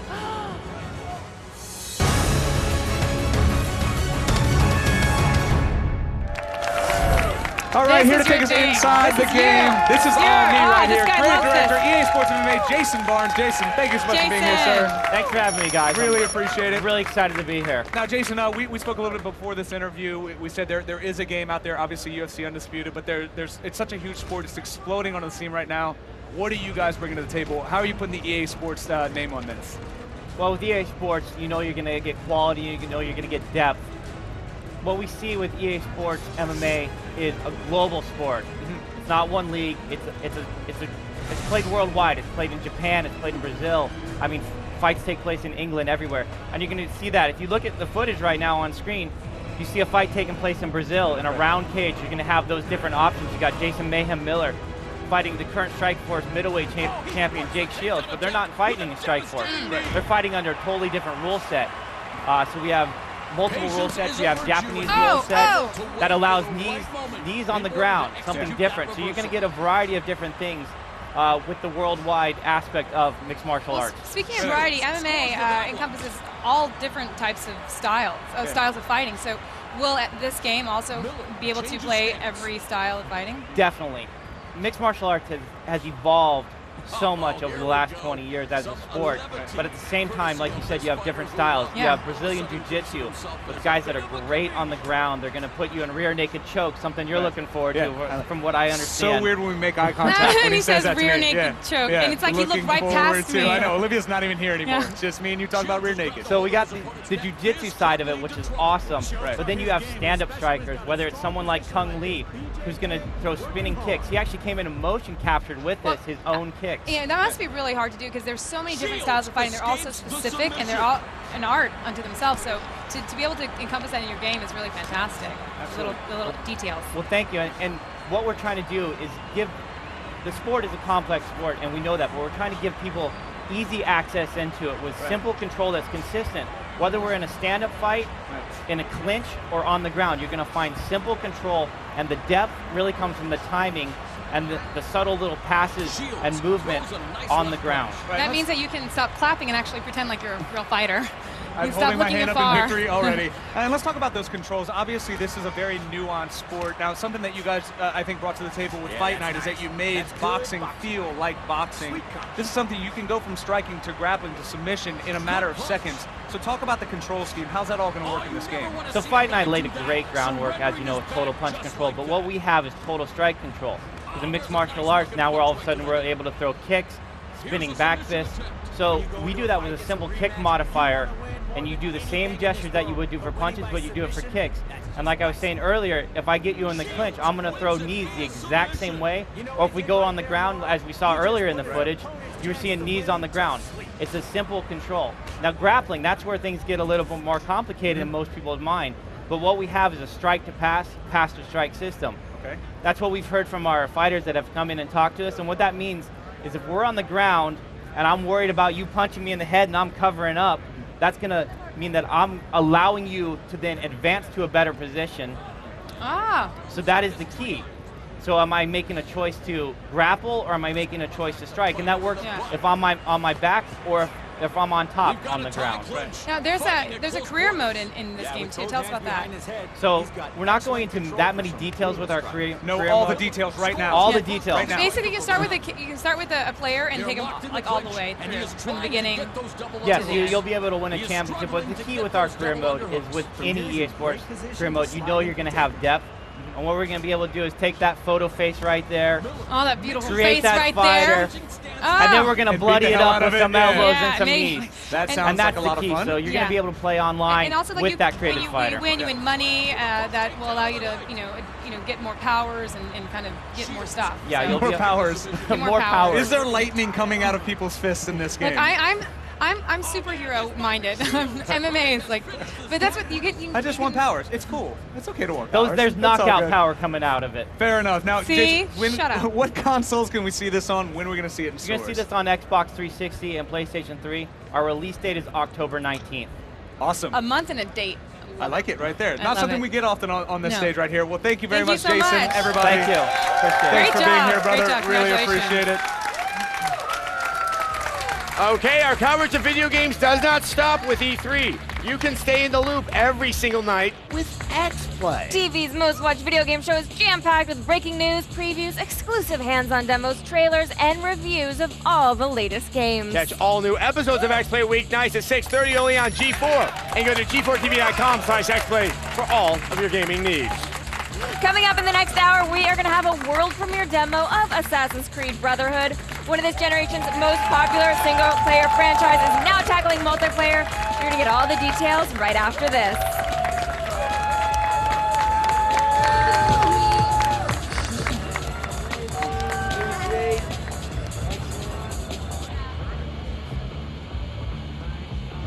E3 2010 Live is brought to you by X-Play, the center of the gaming universe. Weeknights at 6:30, only on G4.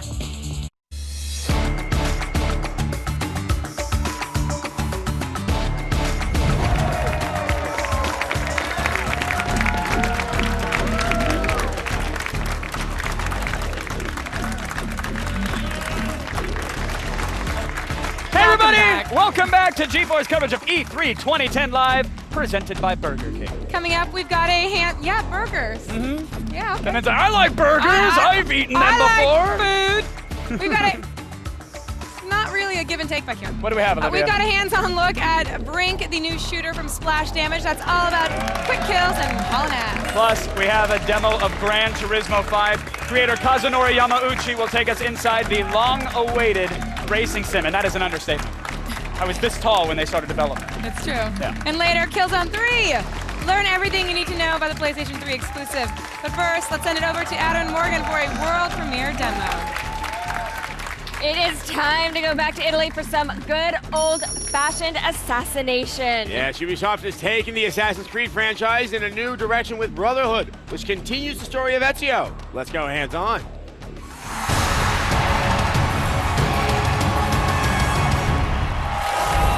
to show us a whole new side of Assassin's Creed is Ubisoft producer Vincent Pomprion. Welcome. All right. See, people love their Assassin's Creed. They do. Including us two. So last time I saw Ezio, he was kicking the Pope in the nads. And it looked like that, he had kind of settled his score with the Borgias, but it looks like things have evolved. There's more trouble, and yeah, the Borgias are still, well, those charming Borgias. Exactly. So what's happening now at the beginning of the game? So, Assassin's Creed Brotherhood takes place immediately after the events of Assassin's Creed 2. So, Ezio, after defeating, or partly defeating the Pope, and meeting this goddess at the end of the game, returns home, tired, sick of everything, and he just wants a break. And so he returns home and finds Caterina de Sforza, his lover. And while they're having a break, bam, something happens. The villa is under attack. A break, that's what the kids are calling it these days, right? He was always a ladies' man. All right, so now the villa is under attack, and we can see right now here he is rushing outside. He still has, of course, his classic parkour scaling moves. Yeah. And how's he gonna fight off the attack? So right now he just lost his entire ultimate suit, so he's back to his bare bone clothing. So he'll need to basically go and reach the ramparts at the other end of the villa, in order to use the cannons that are there to try to slow down the forces of the Borgia. Because they're attacking the villa. The forces are led by Cesare Borgia, and this guy wants to take revenge against Ezio for having attacked his father, the Pope. Yes, I know that feeling. Don't do that to my dad. I'd be very angry. One of the things we're seeing here is that you're kind of changing up some of the gameplay and opening it up to some new options, such as sort of catapults and cannons. Is that something you're going to be doing throughout the entire game of Brotherhood? We want to stay true to our roots, which is a sandbox game with a lot of an open world and lots of things that are available to the player. But we want to. At certain moments, we want to have more controlled missions, just to better carry the narrative portion of the game.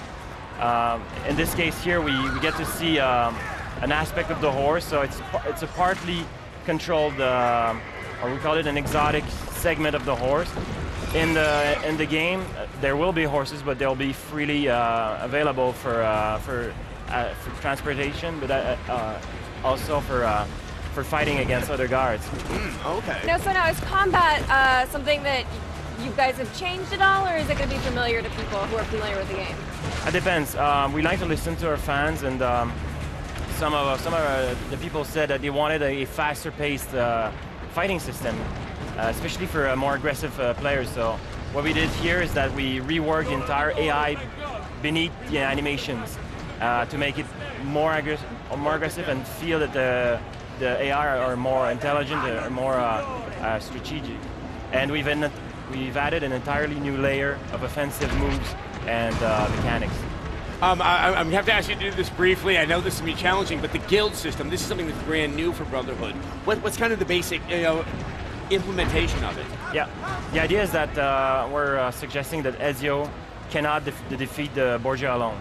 So he will need to assemble a new Brotherhood with the philosophy that Altair had in AC1. So he's practically rebuilding the Assassin's Guild by recruiting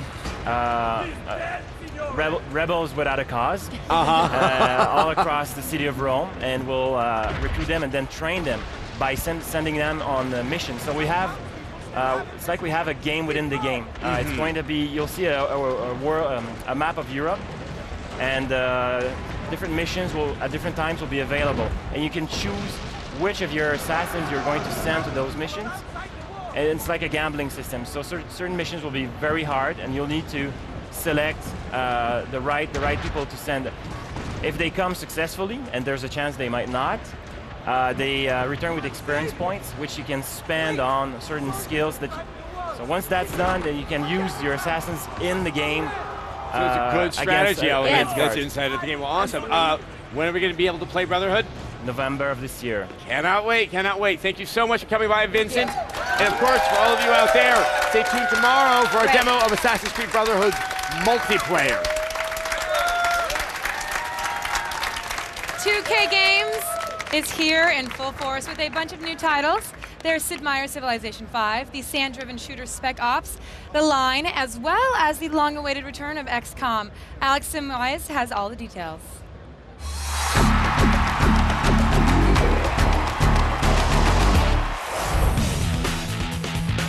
For the past half-decade, 2K Games have been bringing out some of the world's most popular games. Now, this year, they're going to bring out a trio of unforgettable titles.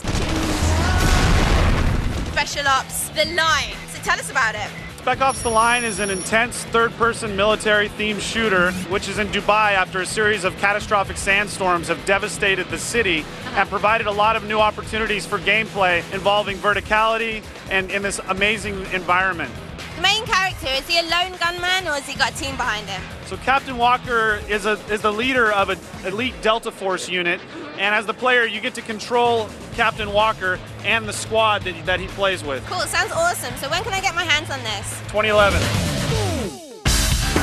Let's check out another of 2K's releases with Sid Meier's Civilization 5. Now here with Garrett, he's going to tell us a bit about it.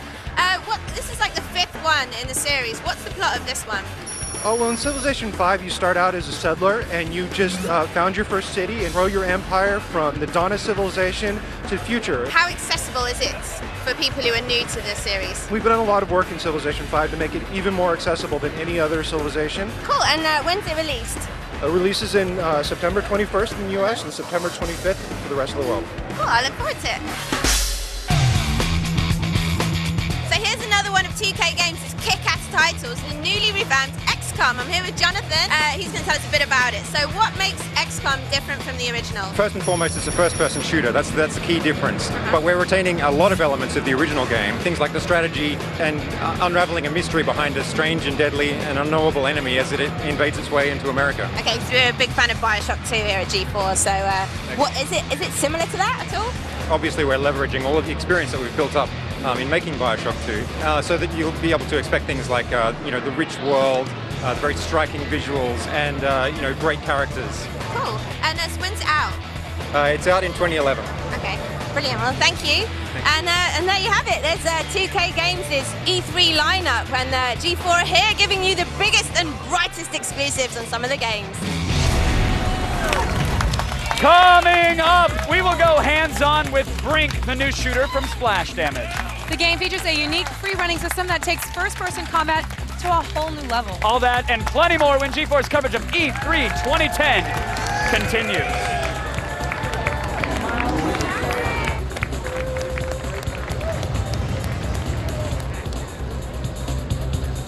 E3 2010 Live is brought to you by Burger King. Burger King is open till 2 a.m. or later. Don't go to bed before the king.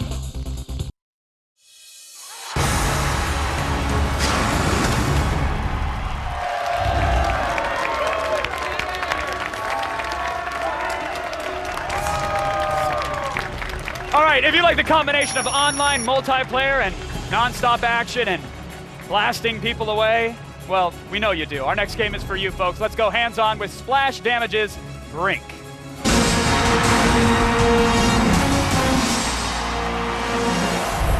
All right, here to walk us or slide us or wall run us through Brink, game director Paul Wedgwood. Good to see you again, Paul. Good to see you. How are you? Good.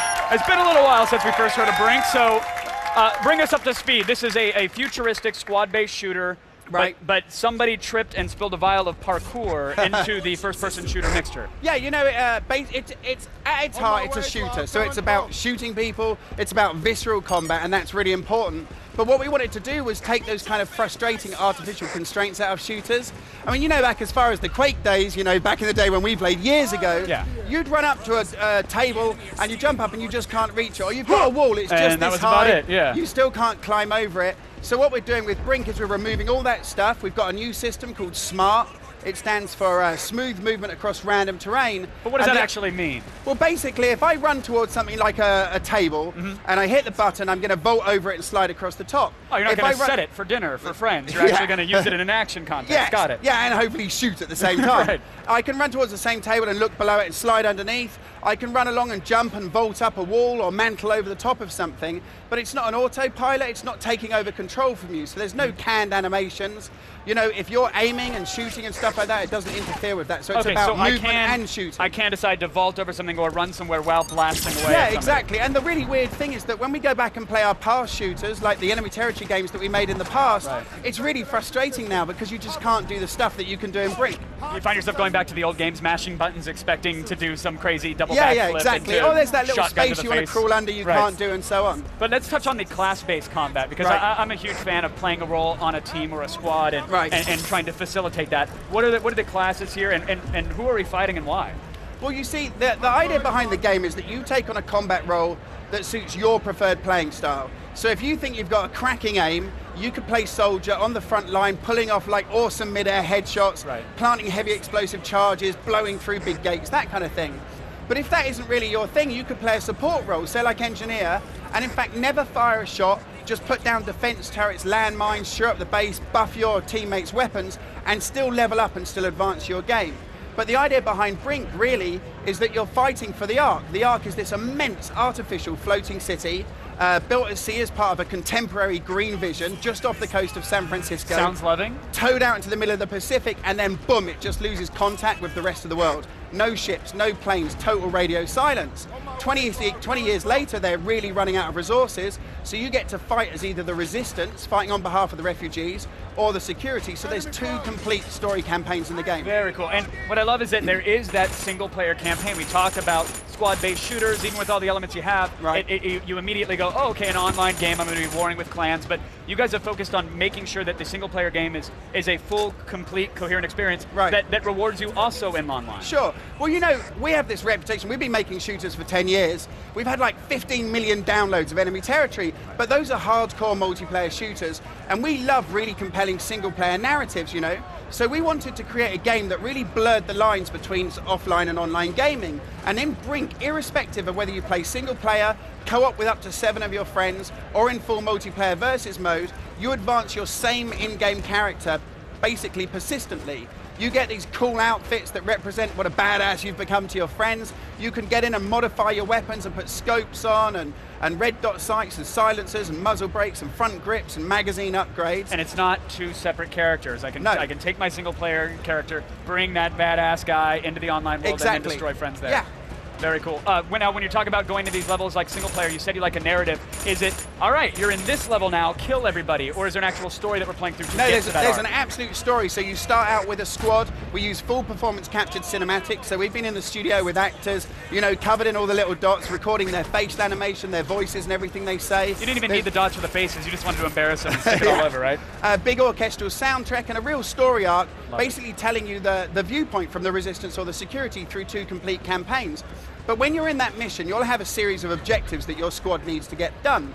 So we have an AI mission system. It doesn't matter what combat role you're playing, it takes into account the abilities and upgrades you've got, where you are on the battlefield, what your squad mates are doing, status of the objectives, and gives you a bunch of cool stuff to do. And it's always different. So you're not like, you know, in a lot of shooters, you're just on a mine cart, going down the same route, enemies pop up in front of you, you shoot the same guys, I go back if you die, and it's the same again. Yeah. It's nothing like that. So you're completely free, you have freedom of movement, the freedom to play the combat role that you want to play, that suits how you want to play, the freedom to modify your weapons that suit your preferred playing style, and then the freedom really to just go anywhere you like in that mission and choose different tactics. Paul, with all the experience you guys had, I absolutely trust you implicitly when you say you've thought about every aspect of this. So thank you so much for showing off Brink, Paul. Thank you for having me. Appreciate it.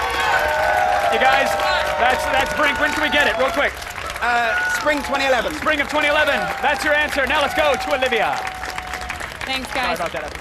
Tomonobu Itagaki is one of gaming's most outspoken and notorious developers, and he's been working on a secret project since his departure from Tecmo in 2008. Well, secret's out, and his new game is called Devil's Third. It is fast, it is bloody, and it is incredibly over the top. And Blair has more in this floor report.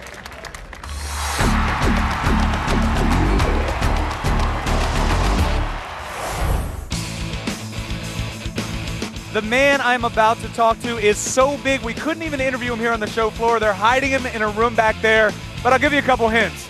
Dead or alive, Ninja Gaiden, dude always wears sunglasses. Figure it out? Yeah, Tomonobu Itagaki. So, huge announcement. Everybody always wonders what you're going to do next. Devil's Third, got announced a couple days ago. It's here at E3. Tell me about the game. Basically, I don't like to make the same kind of games over and over, and so I'm always looking for something new, and this is going to be the 5th new challenge that I'm going to attack. One key focal point that I think you have in all of your games, really attractive women.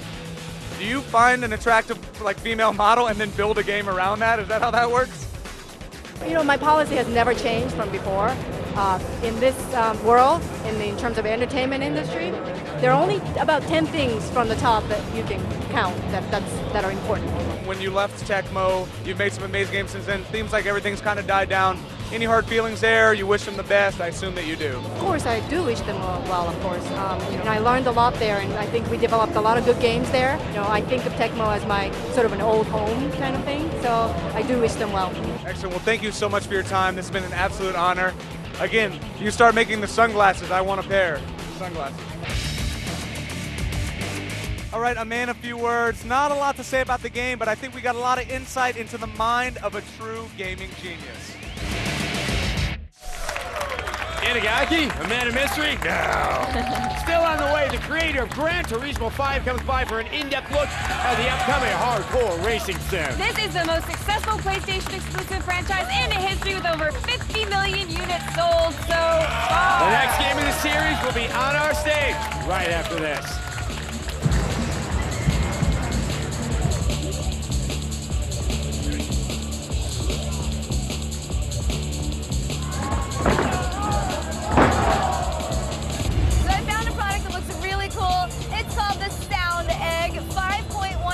Dolby surround sound, 5 speakers up here, a 10-inch subwoofer below, great for gaming or just home entertainment. You can put it in your dorm room, your room at home, whatever. 22-inch LED HD screen with a movable arm so you can put it wherever you want. Just get in this bad boy and oh yeah. Peace out. See you guys later.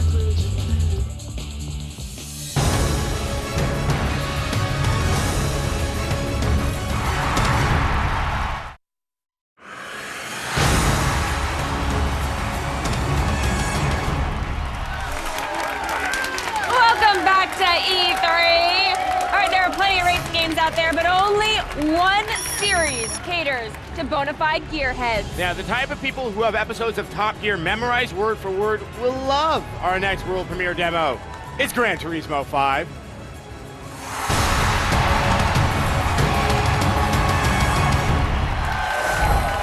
Joining us now, and we are honored to have him on our stage, is Polyphony Digital CEO Kazunori Yamauchi. Got a JetBlue flight or something, hop down there. All right, so, yes, give it up for the man. So, for those people who live under a rock and don't understand the significance of the Gran Turismo series, what makes this such a definitive racing game? Biggest race of the year. We actually, I don't know, I'll give you my card and you can, I'll shoot you an email. We may have...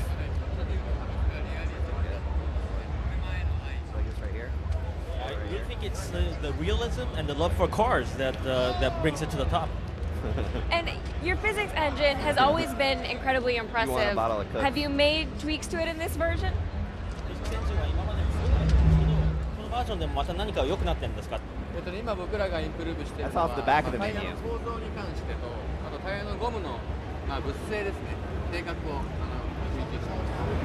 One of the things that we really focused on improving this time was just the mechanism and structures related to the tires themselves, also the material properties and the characteristics involved, and that's something that we worked hard on this version. Now, we've all day long, we've seen the NASCAR mode that's brand new to the Gran Turismo series. Are there any new modes also that have been incorporated into Gran Turismo 5?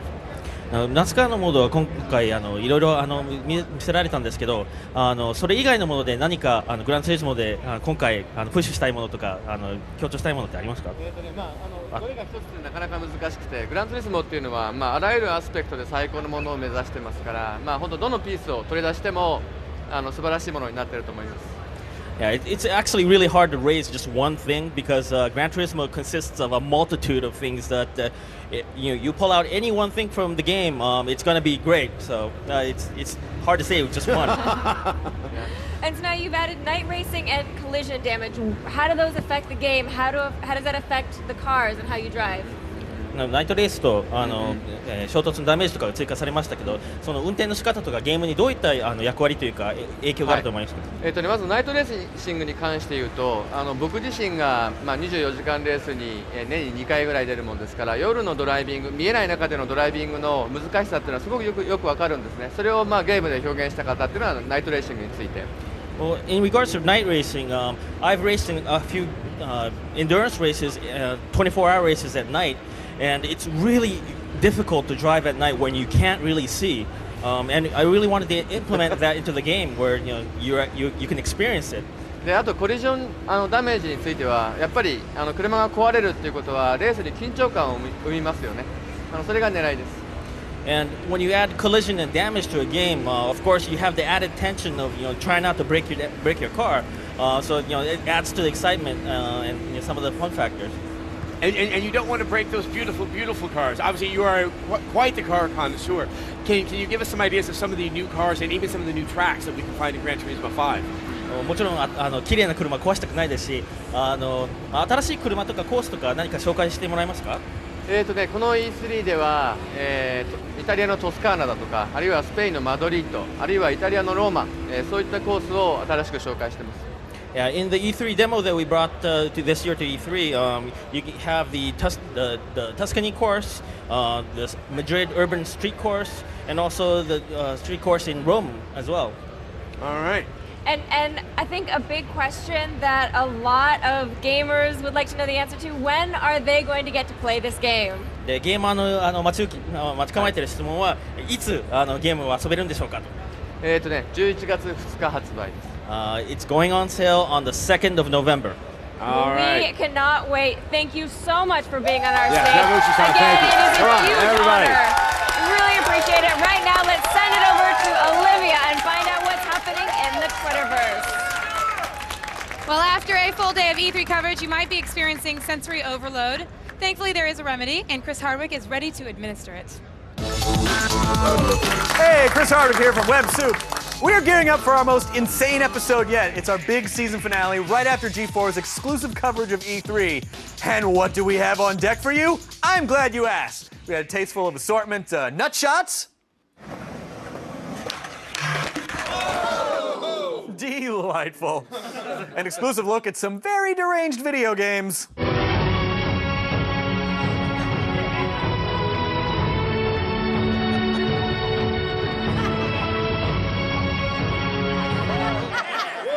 Yes, ma'am. And as always, a teeth-rattling selection of fails.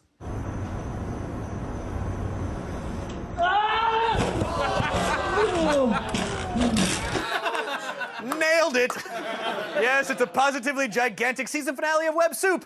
Next, right after G4's hugely awesome coverage of E3. Yes, you all should be there. The Hellgasts are coming! The Hellgasts are coming! And they have jetpacks. Yay. Up next, we'll have a hands-on demo of the PlayStation 3 exclusive Killzone 3. More E3? It's coming up right after this.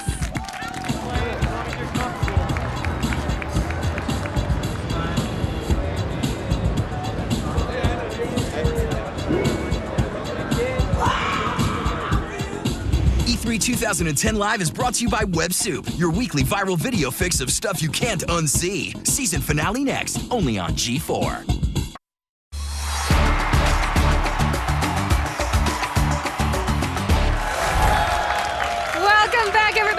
multiplayer madness and the finale of our Gran Turismo 5 competition. NASCAR driver Kevin Conway finished up with a time of 49.05. And now it's time for some lucky fans to show us how they stacked up against a pro. NASCAR's Kevin Conway set the bar really high, and Jesse stayed right on track.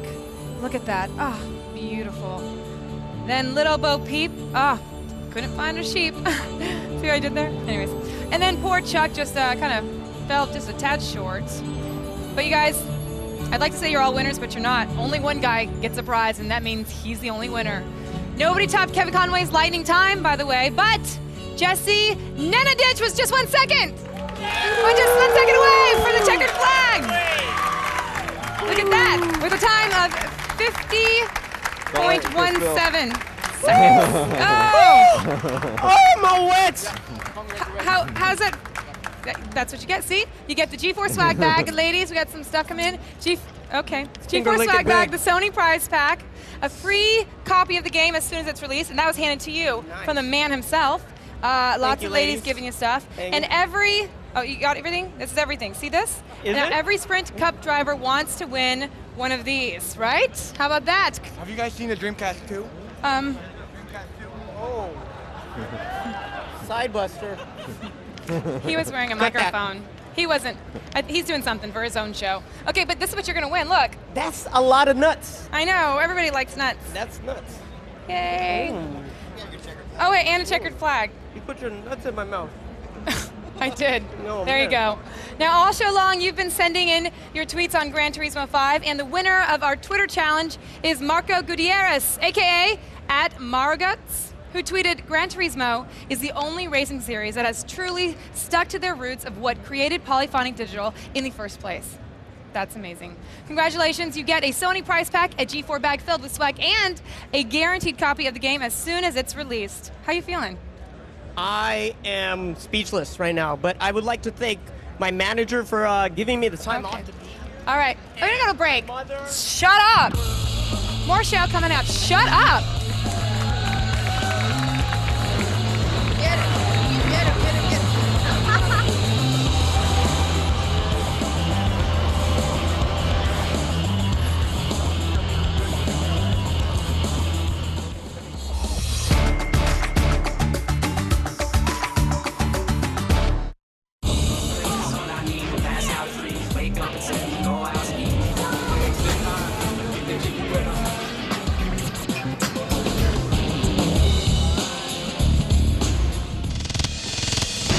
Tomorrow, E3 2010's biggest games hit the G4 stage, and we're giving you unprecedented access.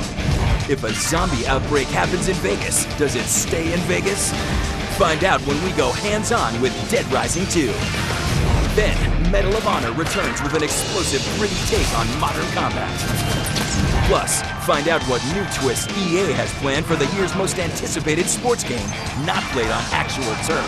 Madden NFL 11. And we'll ride light cycles in an exclusive hands-on demo of Tron Evolution. All that plus exclusive interviews, the latest trailers, and all the news as it breaks. E3 2010 is the biggest gaming event on the planet, and it's only on G4.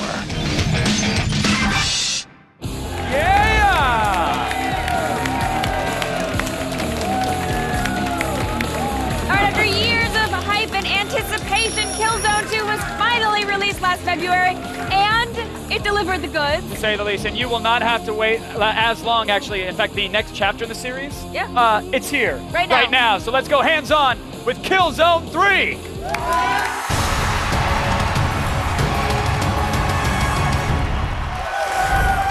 Joining us now is Herman Host, Managing Director of Guerrilla Games. Herman, welcome to the old E3 stage here, sir. Thank you. But, you know, Killzone 2 to Killzone 3, much quicker development time, obviously. So as a gamer, thank you for that. But very welcome. Where are you bringing the story? Where are you bringing the characters this time? So we're picking up exactly where we left off with Killzone 2. Fazari, main nemesis, is dead. You think you've done pretty well, but really the tables have turned on you. Your invasion fleet pretty much entirely has been annihilated. You find yourself pretty much as a mouse in the middle of a cat fight. You try to find a way to get the hell out of the planet at this point in Killzone 3, and that's what you're about to do. You spend all of Killzone 2 getting to the top of the totem pole, and then you find out you're under the soil. Boom, that's it. Yeah, take us right back down. I appreciate that. All right, and so the engine has had a bit of an overhaul. What has that allowed you to do? So, with Killzone 2, we kind of felt that we scratched the bottom of it. We've really been able to secure another 30-40%. We're using that for much broader, bigger scale, much bigger environments, a lot more detail on the screen once again, and also a lot of variety in the gameplay. A lot of different settings, and I think that's what's going to define Killzone 3. Well, what are some of those settings? I'd love to hear where we're going to be. We just saw Winter Wonderland, a winter scene. Yeah. Winter Wonderland. Winter Wonderland, it's exactly. Beautiful and safe. Those are the Arctic seas, the north of Helghan, and then we have Alien Jungle, very terrifying setting. Then there will be the nuclear aftermath of Killzone 2. The wastelands. There will be, even in the finale of the game, we're going to take you all the way up into space. There's going to be a lot of diversity there. We also just saw friggin' jetpacks. Absolutely. Finally in Killzone. Yeah. So can we expect multiple sort of vehicles or modes like that? There's going to be quite a lot of vehicle gameplay in Killzone 3, and this is something we've taken inspiration from Killzone Liberation, where we introduced the jetpacks first. We really wanted to take that into the first-person experience for the first time in Killzone 3. Yeah, it's a very interesting and dynamic viewpoint for the jetpack as well. And you guys, you managed to, like you said, get 30 to 40% more out of the game engine. Yeah. How much of that is being devoted to the fact that you guys are in 3D now, which is incredible? Yeah, that's not really comparing apples to apples, but 3D is obviously a different way of rendering, and you got to render it in a double way, and it's already looking great. The performance is there. It's not the huge effort that people always ask me that it is. The challenge is not in creating the 3D environment. That's already there. That was always in 3D. The challenge really lies in creating that HUD and attaching that onto the 3D world and making that look good. Having the HUD, and you guys don't watch movies, 3D movies with subtitles, but back in Europe we do, right? In non-native English-speaking countries, you often see those float in front of the screen. They got to be good. The reticule, the crosshair, they got to be at the right distance, the right depth, right. And that's the main challenge. And who are some of the enemies that we're going to be fighting?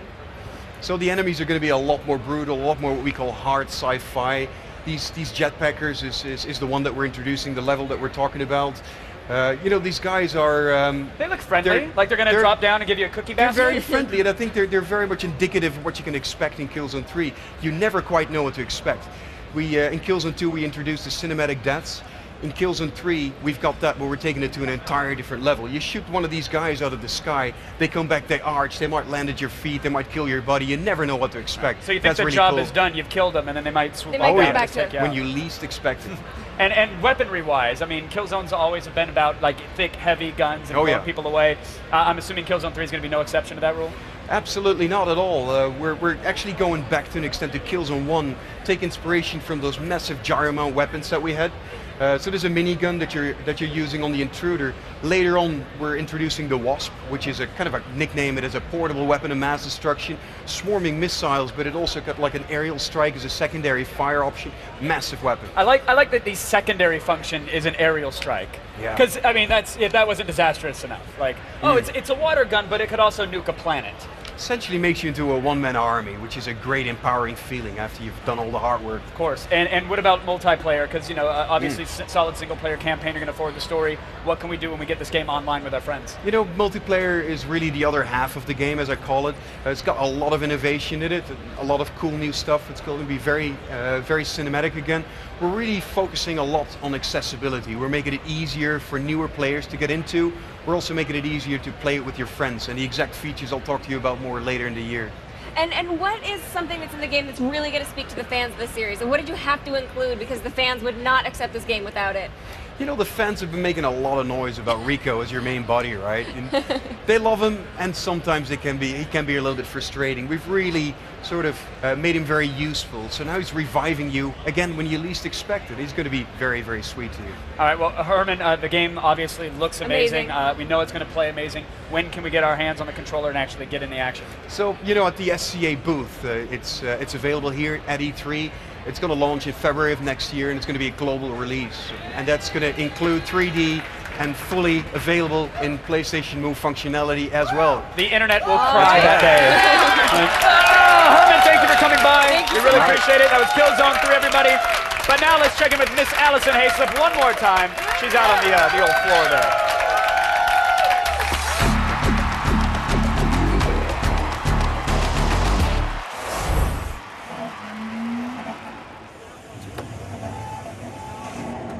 Pretty cool, right?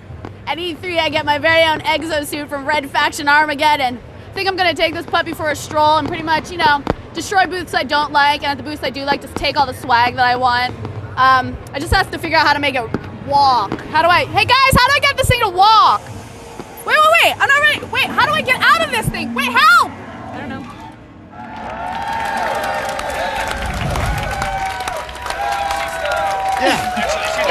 Inside there. Help. Exactly. I'm like, no. Well, guys, every E3 we arrive full of hope and wait for a new Legend of Zelda game to be announced. The last few years, we were left disappointed and dead inside. But not this year. Nintendo kicked off its press conference by revealing Skyward Sword, and here is a beautiful trailer.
We saw a lot of games today.